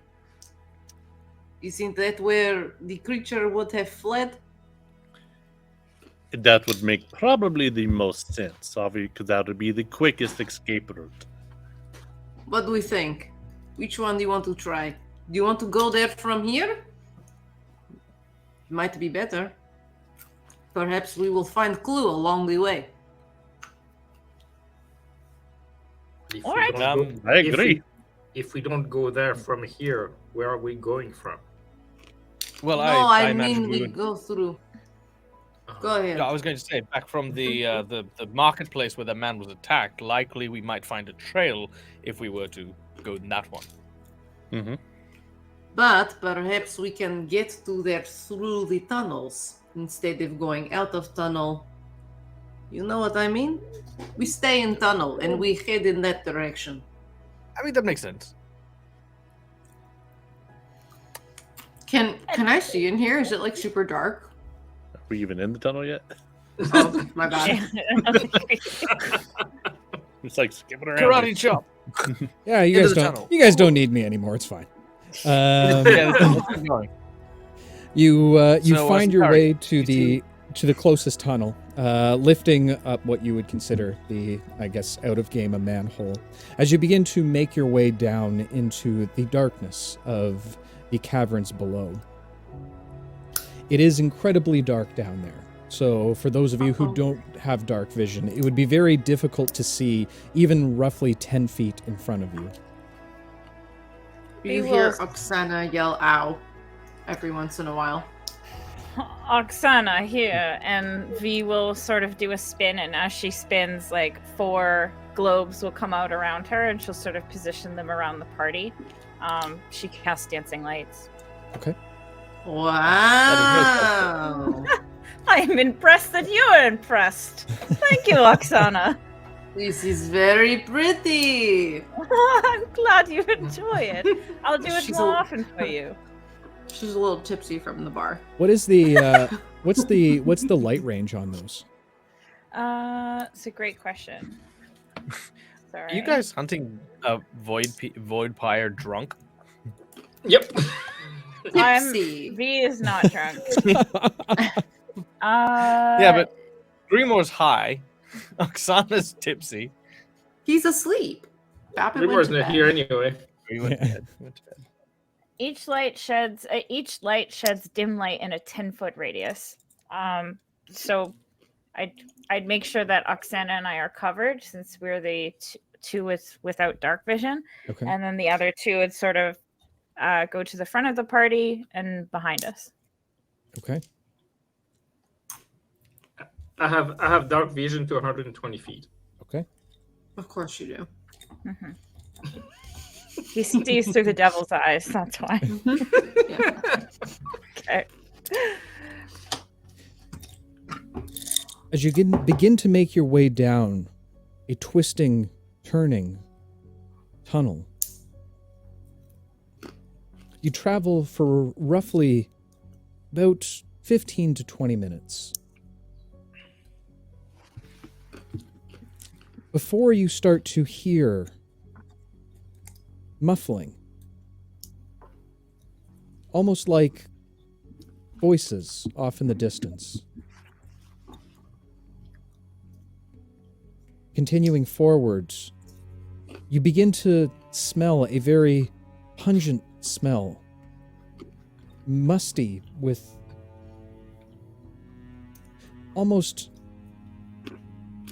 a residue of copper as it tingles in the back of your throat. It wasn't me.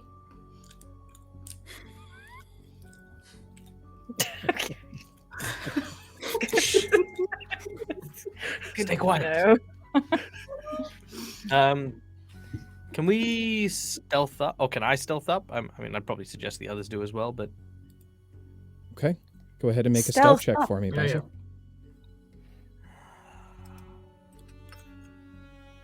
I immediately step on a whoopee cushion. Fantastic. I got an 8. You do have a temptation dice as well, if you'd like to use that. I'm good. He reminds thanks. us every time about Temptation Dice Man. He's plotting something. Absolutely, he is. Do you guys want me to use it? Every I mean, time. I'll take the hit. I want to see what these do. Okay, I'll use it if everyone's okay with that. Yeah. Go Okay. for it. You Done. actually Let's have make it happen. 2 temptation dice. Oh my I'll god. use both. I don't know what it does. That's Okay. why I won't use You're both. going to use both? I mean, maybe. I don't like that he's writing the shit down. I don't like it at all. All right. So a temptation dice is a reroll. It's a d6. A d6. Okay, hold on. So here we go. I'll use both. Here we go. Boom. 2 temptation dice coming at you. Snake eyes. Really? It's a 10. Yeah. Wow. Double one. Wow. Bring it on. Oh. As Hold on. Wait. Come on. Where are you? Come here. Why are there so many rewards? Damn it! I can't reclaim it. Okay, never mind. It's fine. Carry on. yeah, no, you can't do your You're trying own to give yourself. you can't give your own self advantage. Why? That's not how this works. Okay. Oh gosh, taken after Rob. As I've never done it. I know, but you want to. Wanting to and doing it are two different things. I know. Right. Well, that's a 10 on my stealth check with 2 temptation dice trying to help me out. okay. As you continue to make your way forward, trying to be as quiet as possible, you kick forward a large pile of stones that scatter and echo throughout the corridors with the perfect acoustics bouncing off the walls. You can hear some of the murmurs grow louder, as well as the sound of hissing now coming from the other end of the corridor. All right. We'll be quiet from now on. Shh. We should maybe turn off the light But then they All cannot right. see. or dim it, at least. Oh, I It's don't already know. dim, isn't it? Yes, it's very dim, and I don't Okay, know all how right. to. That's not how spells work, Tristan. Oh, what if we put a cloak over it and then diffuse the light? We're all 4 orbs. Where do you have 4 cloaks Well, I mean, coming from? I mean, 1 each. There are 5 of us here. Well, I just four- moved the orbs closer to Oksana and I. There, is that helpful? Now you 3 can be up front, seeing all through the darkness, and Oksana and I will be I back can't see in here. the dark. I thought you had dark vision. No? I'm a human. I've never Oh. led you to believe once that I've got dark vision. What Oh would make God! you All think right, this? I wear glasses. Sorry. I don't even have good regular vision. sorry. Metagaming. Basil, why don't you stand next to me since you can't Oh. see in the dark either? It's a great idea. It's a wonderful idea. It is a shame we don't have Babbitt. He could hear everything. It's true. Would have been very useful in a cabinet situation. Yes. Well, are you going to go up? Those who can see? Well, they seem to be going in Continuing this to make your direction. way Well- forwards. Yes. Dave's like, fucking Jesus shut up, let's Christ. go. You make your way closer to the end of the cavern, and as you do, for those of you who who have dark vision, you now find yourself staring just a few feet away, roughly about 20 feet away, within this large opened up area with inside. You can see a number of large cages all around. The most disturbing part is they're all filled with malnourished, tired individuals within. They're alive. And directly in front of the cages, you now see 4 slabs set up almost like tables. On top of the tables, you can see the outlines of bodies. And even in dark vision, the shimmering of puddles of the silvery fluid draining off of the tables. As 2 humanoids wrapped in cloaks begin to seemingly look around in inspection. At this point, they don't see you, although they know that something has caused a noise.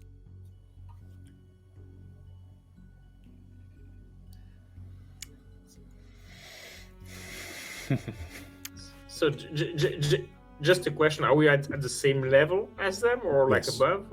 Same level, okay. Okay, it's just the cages that are above us. The cages are on the floor, so it's Oh. it's a flat ground Okay. with large cages, 4 large cages. You guys are basically just hiding around a corner at this point.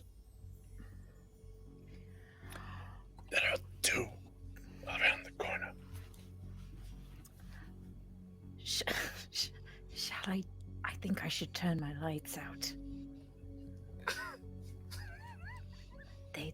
But are we going to just surprise them and jump in? Let's kill them all. I think. Good for me. Pull out my great sword. Let's go. Tell me when to go. I don't now. want to go. He went. He went. Without a word, Sicarius begins rushing into the cavern. The 2 creatures now looking up and turning towards you guys. And I'm going to need you guys to roll initiative for me, please. Oh shit! Here we go. Battle time. I'm ready. Oh, why didn't that start at the beginning? I like the beginning of that song. All right. It's fitting. Do we have a battle map? We do. No. We do? We do. Ooh, Give me 1 fancy. second. Let's get you guys Fancy over to the map. And let's get the lovely viewers at home over to the map. Hell yeah. It's our battle music. Aw. I love our battle music. God damn it. Let me line this up so everybody can see. I swear, Roll20 has it out for me. That's why I never roll No. virtual dice, because I don't trust it. All right.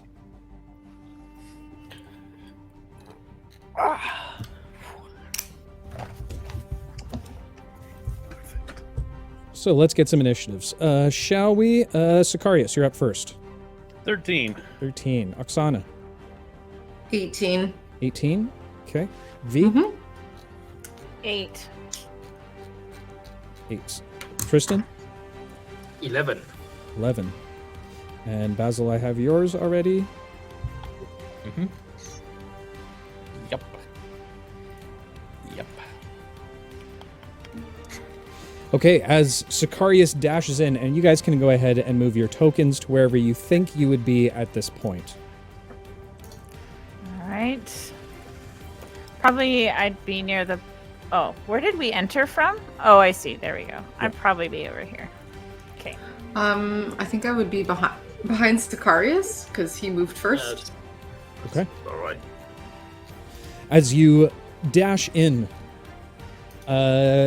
Sicarius, you see the well-tempered, mostly, adrenaline of Oksana kick in as she rushes forward in front of you.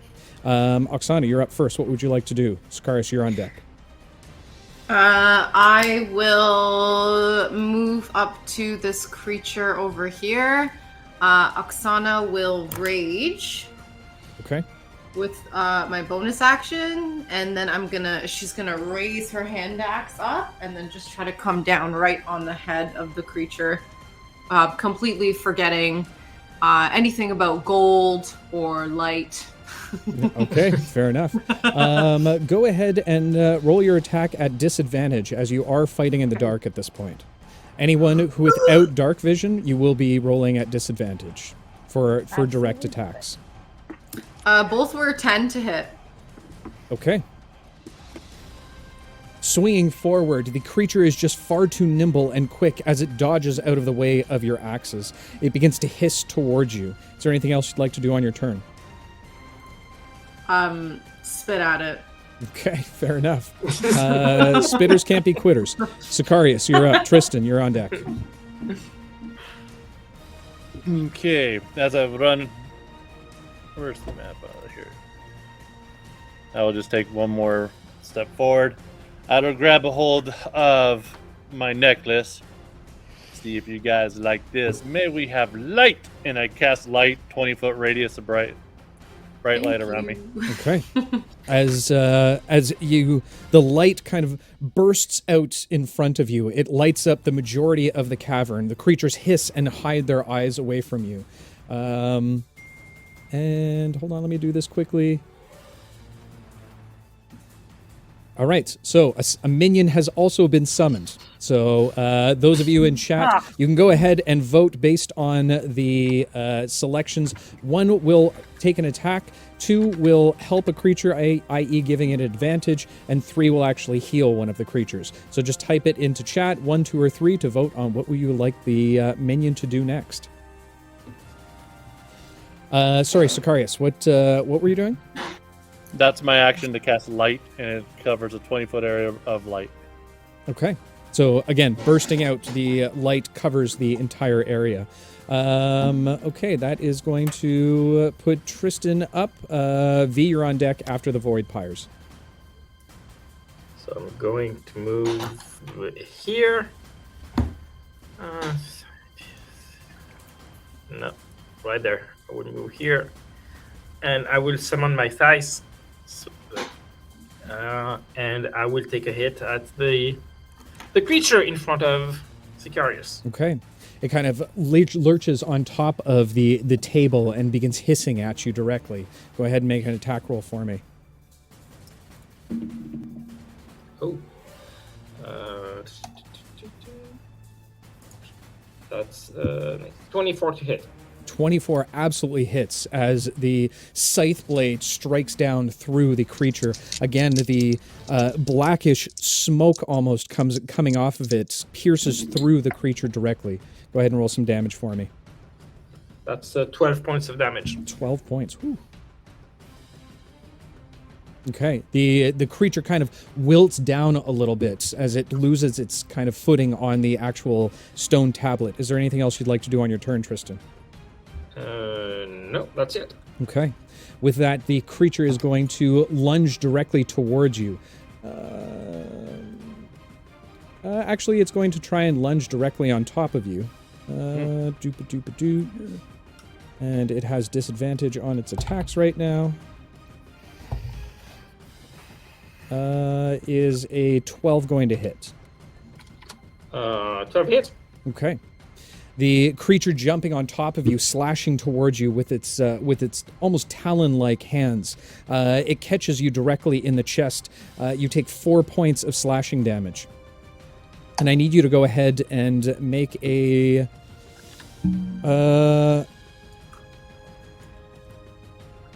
Actually, don't worry about that right now. It's going to take its second attack against you as it's now holding on top of you. It's going to go ahead and try and bite at you. Does a 14 does hit. Yes. As it reaches over and bites directly into your shoulder. You feel a little bit of a wetness begin to spread over top of your shoulder. You take 7 points of piercing damage. 7.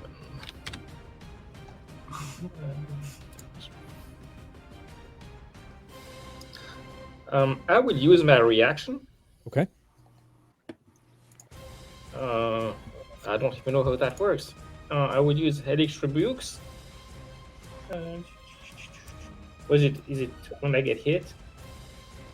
Damage. 60. Oh, yes.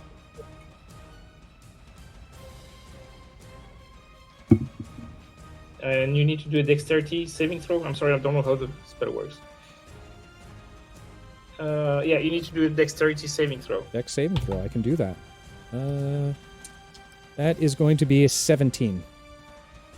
Okay, it passes, so it takes half damage. That's what? Half of the match. So And as a reaction, I want to stack something on this as well.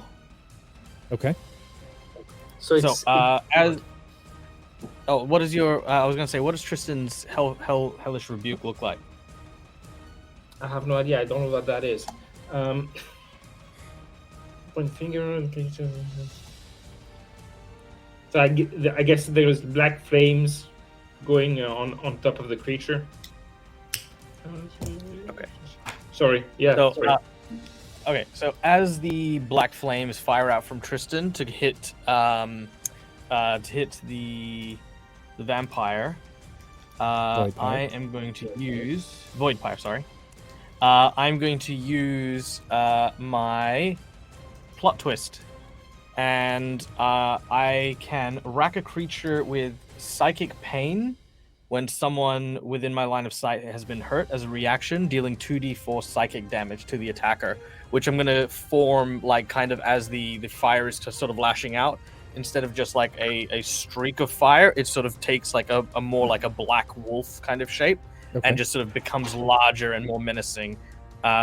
Which I know it's probably immune, but I'm going to try it anyway. I can also attempt to cause him to fear if he is not immune to the effect.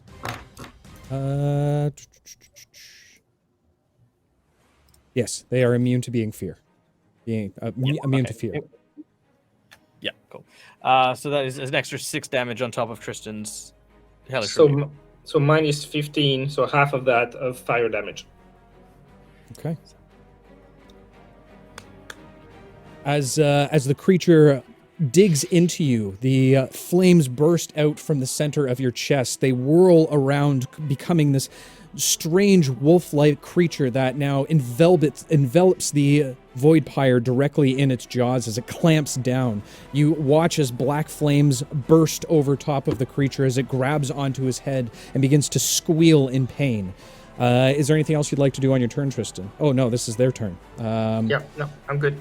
The voidpire, the second voidpire, is going to go ahead and it is going to try and jump towards Oksana, making its first 2 attacks. Ooh, one of them was a natural 20, but it does have disadvantage in the light, so that is only going to be a 18 to hit.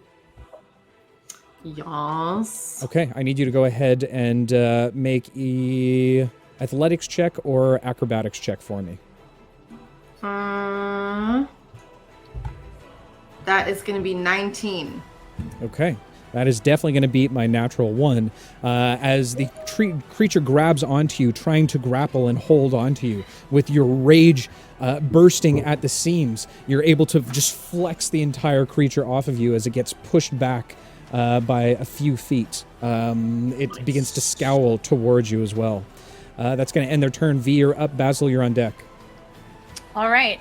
So V will she'll move up a little bit, and she will take out her sword and perform a fancy move where she will sort of bring her foot to her knee, do a pirouette, and her sword will come up, sort of like Sailor Moon transformation video. And when her head goes back at the end of her pose, you'll just see this like translucent wave of energy spread out and touch both the enemies, she's casting fairy fire. So I need dex saves from both of them. Okay. As the light bursts out in front of you,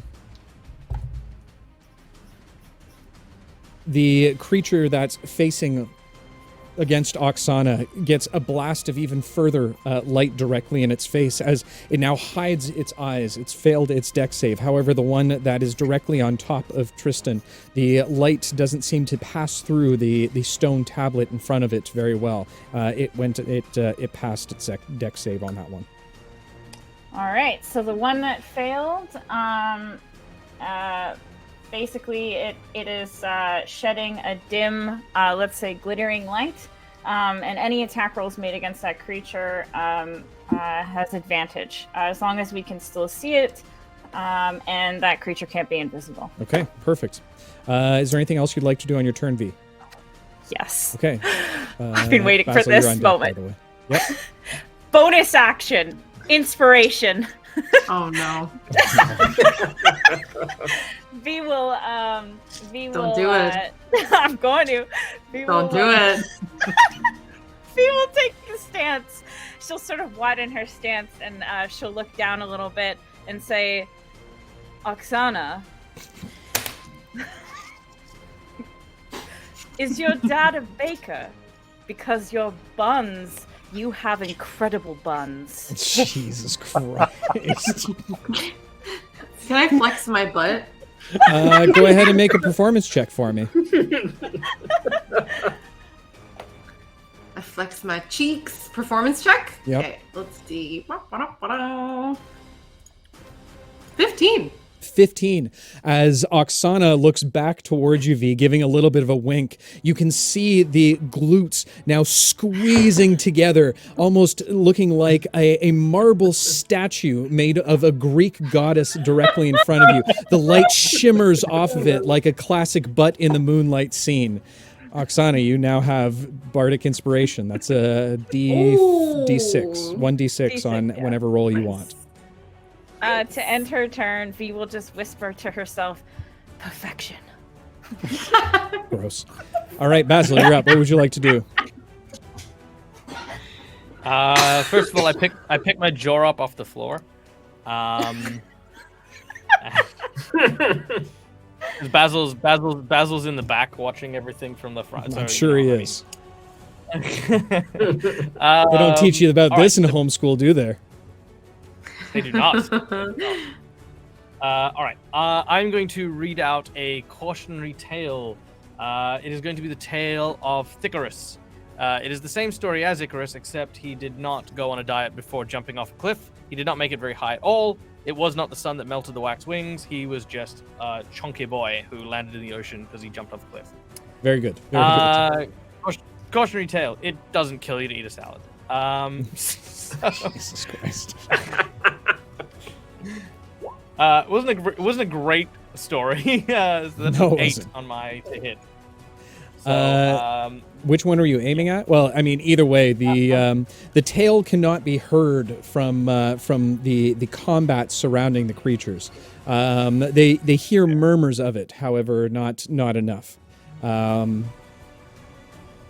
Is there anything else you'd like to do on your turn? I just kind of mutter to myself, very quietly and sheepishly as I plan for my next very exciting turn. Okay, fair enough.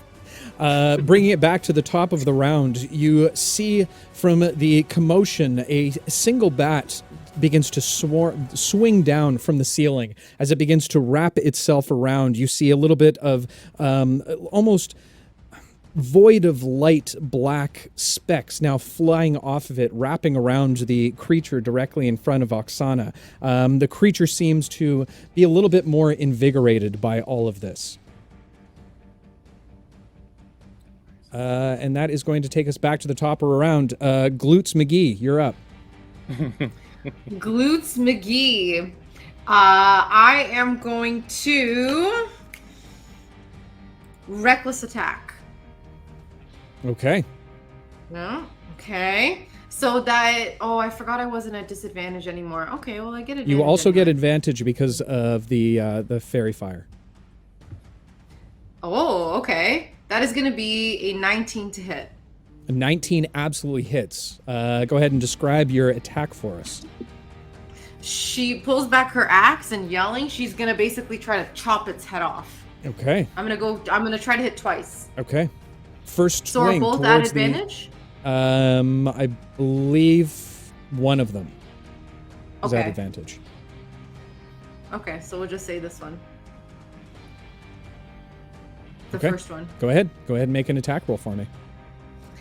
Well, the first one was the 19 to hit. The second one's going to be a nat 20. Oh, boo, boo, boo, boo, boo. Wham, wham, wham, wham. I think that's Oxy's first 20 of the campaign so far. I think so too. Raising your axe into the sky, now your entire body begins to flex. Your muscles and veins now bulging out from both your forearms and your buttocks as you swipe down directly on top of the creature. Go ahead and roll some damage for me. That is going to be, on the first hit, 8 points slashing. Well, that's on the 8 second, points. oh, 8 plus 2. 8 is doubled, So that's, 16 plus whatever your strength is. the second one was the nat 20. The first one was at advantage, so that'll be 8 plus 2 for the strength. Oh, okay, sure. And then the second one, which was the nat 20, is going to be 8. It's another 10 because I rolled a 1. So that's going to be 8 plus 2. Yeah, that's tough. That's okay. Hey, that's 20 points of damage. That's not bad. Level 2, No, I baby. know. Come on. Yeah. You come crashing down. The creature slightly moves out of the way, but you catch it directly on its clavicle bone. You hear a large snap as you tear into the creature's skin. Is there anything else you'd like to do on your turn? No, she's just can I- screaming like a crazy person in like bloodbath style. Okay. Yeah. All right. I would like to give Oksana some extra damage, if I may. You can certainly try. What are you attempting to do? My psionic retribution. Same thing as I did with Tristan, as Oksana's doing the crit damage. It's just an extra 2d4 psychic damage. Okay. And I will. Go ahead. Do you want to describe it?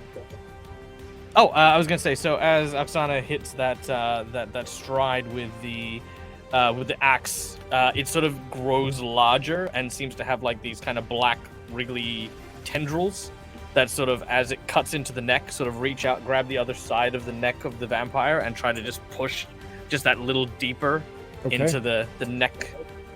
Absolutely. The tendrils seem to reach into the now open wound, kind of pulling it apart even further. While it is illusionary, the creature screams in pain, mimicking the feeling of tearing the wound open even further. Go ahead and roll some damage for me.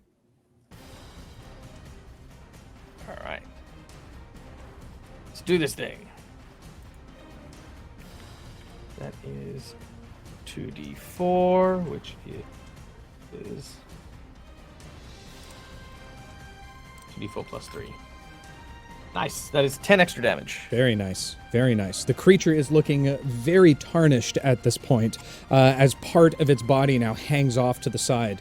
Sicarius, you're up. What would you like to do? Okay. So the one that's glowing is right in front of Oxiana, right? It is no longer glowing. I think fairy fire only works for one hit. I thought it was a concentration. No? Is fairy fire concentration? That's a great question. Let me pull up my character sheet somewhere here. Where's my character sheet? It's just gone. My character sheet is just gone. Awesome. Let's Okay, know our hold stuff, on. guys. Fairy fire. I'm so sorry. Fairy fire is concentration, yes. Oh, okay. Well, in that case, yeah. So it's still glowing. Sicarius, go ahead. You would still have advantage on it. All right. So then, as I'm moving towards, I'm going to use my bonus action, grabbing a hold of my necklace, protect me while I engage this foe, and I'm going to cast Shield of Faith. Okay. Walked up to him, and then for my action, I will take a swing with my greatsword. Okay. Raising the blacked blade to the sky, you begin to swing down atop of the creature. That would be 15. 15 just hits. Good old freaking advantage. All right. And just straight damage, no strength. Nice. 12 points. 12 points. Slashing down atop the creature, you now create a secondary wound directly on the opposite side of it. Its arms now basically falling down directly to the side as its body is almost split directly in 3 parts from your attacks. Is there anything else you want to do on your turn? That's all I got. Okay. Tristan, as the creature standing over top of you screams out in pain, it shakes its head as it continues to loom over top of you. What would you like to do? I will try to. I'll try to cast a spell, which is touch. So because I don't think I can hit it with my scythe as it is on top of me. So like green flames will come for black flames will come to my hands, and I will try to inflict wounds to the creature directly, which is on top of me. Okay.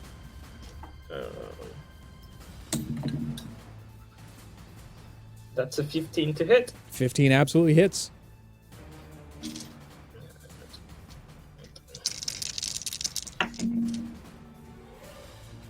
That's 22 points of damage. 22 points of damage.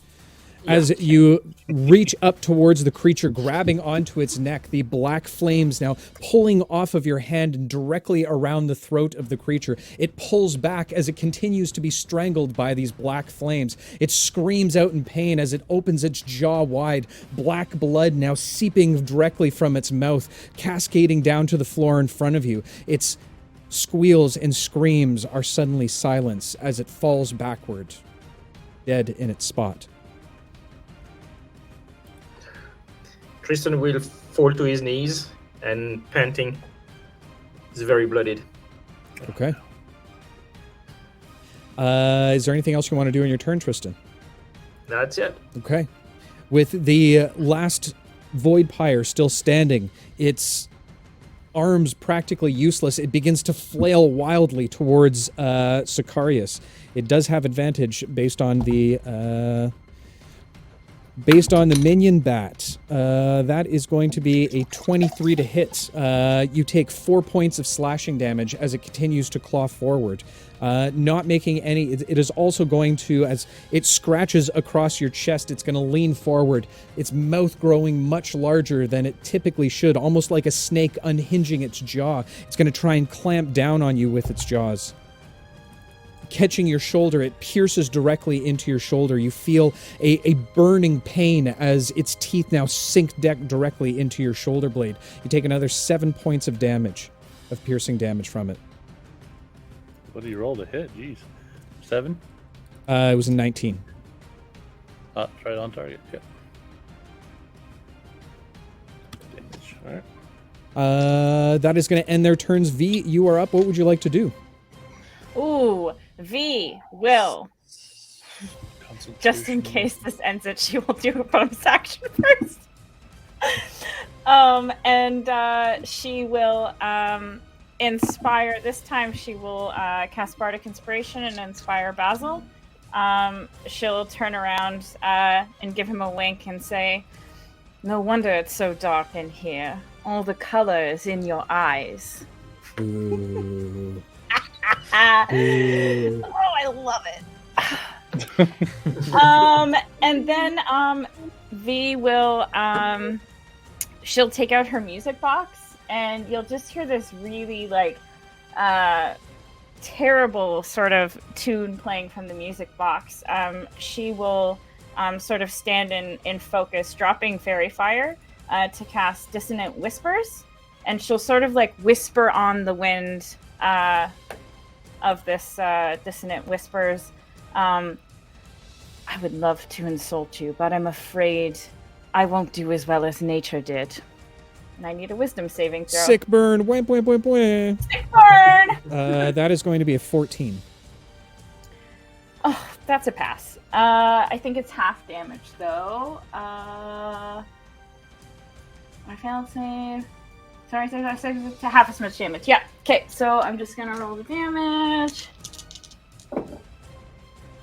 1, 2, 3, 4, 6, 7, 8, 9, 10, 11. So 11 halved. Okay. 11 halved. Whatever that is. In that case, V, tell us the tale of how you vanquished your mightiest foe. Yes.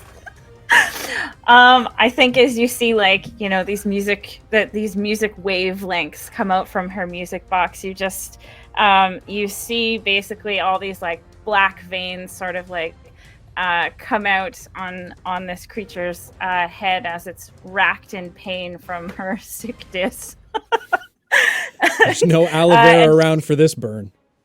No, and she's sort of got this like dark smile on. Okay. As the creature, thoroughly insulted, hurt to the very core, its very soul, it virtually just gives up on life as it falls backwards, dead on the ground. Wow. As all of this transpires, the finishing of the creature, the captives found within all of the cages begin to yell and cheer in honor of the accomplishments that you guys have done this evening. Sicarius, you begin to look around and feel a overwhelming joy of saving people less fortunate from an oppressor, regardless of whether it be creature or humanoid. You begin to look around only to see Oksana's face with a look of shock and terror on her face as she stares down at the creature. And as you look down at the creature, you see the robe it was once wearing has now torn away as it falls back, and directly on its chest, a sigil of a hook with a drop of blood falling from it. But that, my friends, is going to be a story for another evening. No! Yeah. This evening. We done. We've done good. Way to save people, folks. Well done. We did it! Yeah, we did all the things. We did. We set a goal and we actually did it. Well done. Well done. So happy with us. So that is going to wrap us up for the evening. Thank you so much for joining us tonight once again, and hopefully we see you back here next Tuesday. But before any of that happens, we've got world building on Sunday afternoon, where we're going to continue our super awesome world that we continually to build. And on top of that, we have our very special episode over on Dag's channel, celebrating the birth of a wonderful and beautiful human being. And yes, I am talking about Dag. That's all happening at 10 o'clock Eastern Time next Sunday, and then we'll be back next Tuesday to find out what happens and what is up with the strange sigil, if you know what I mean. There's nothing else I have for you, so before I leave you, I beg of you all, one word of caution. Whether traveling around an unknown city filled with unknown individuals, some sketchy, some not, or traveling around in a darkened cave, stalking and hunting the creature known as the voidpire, I beg of you all, be careful out there. You can trip. We'll catch y'all in the next one, guys. Take care. Bye. Bye.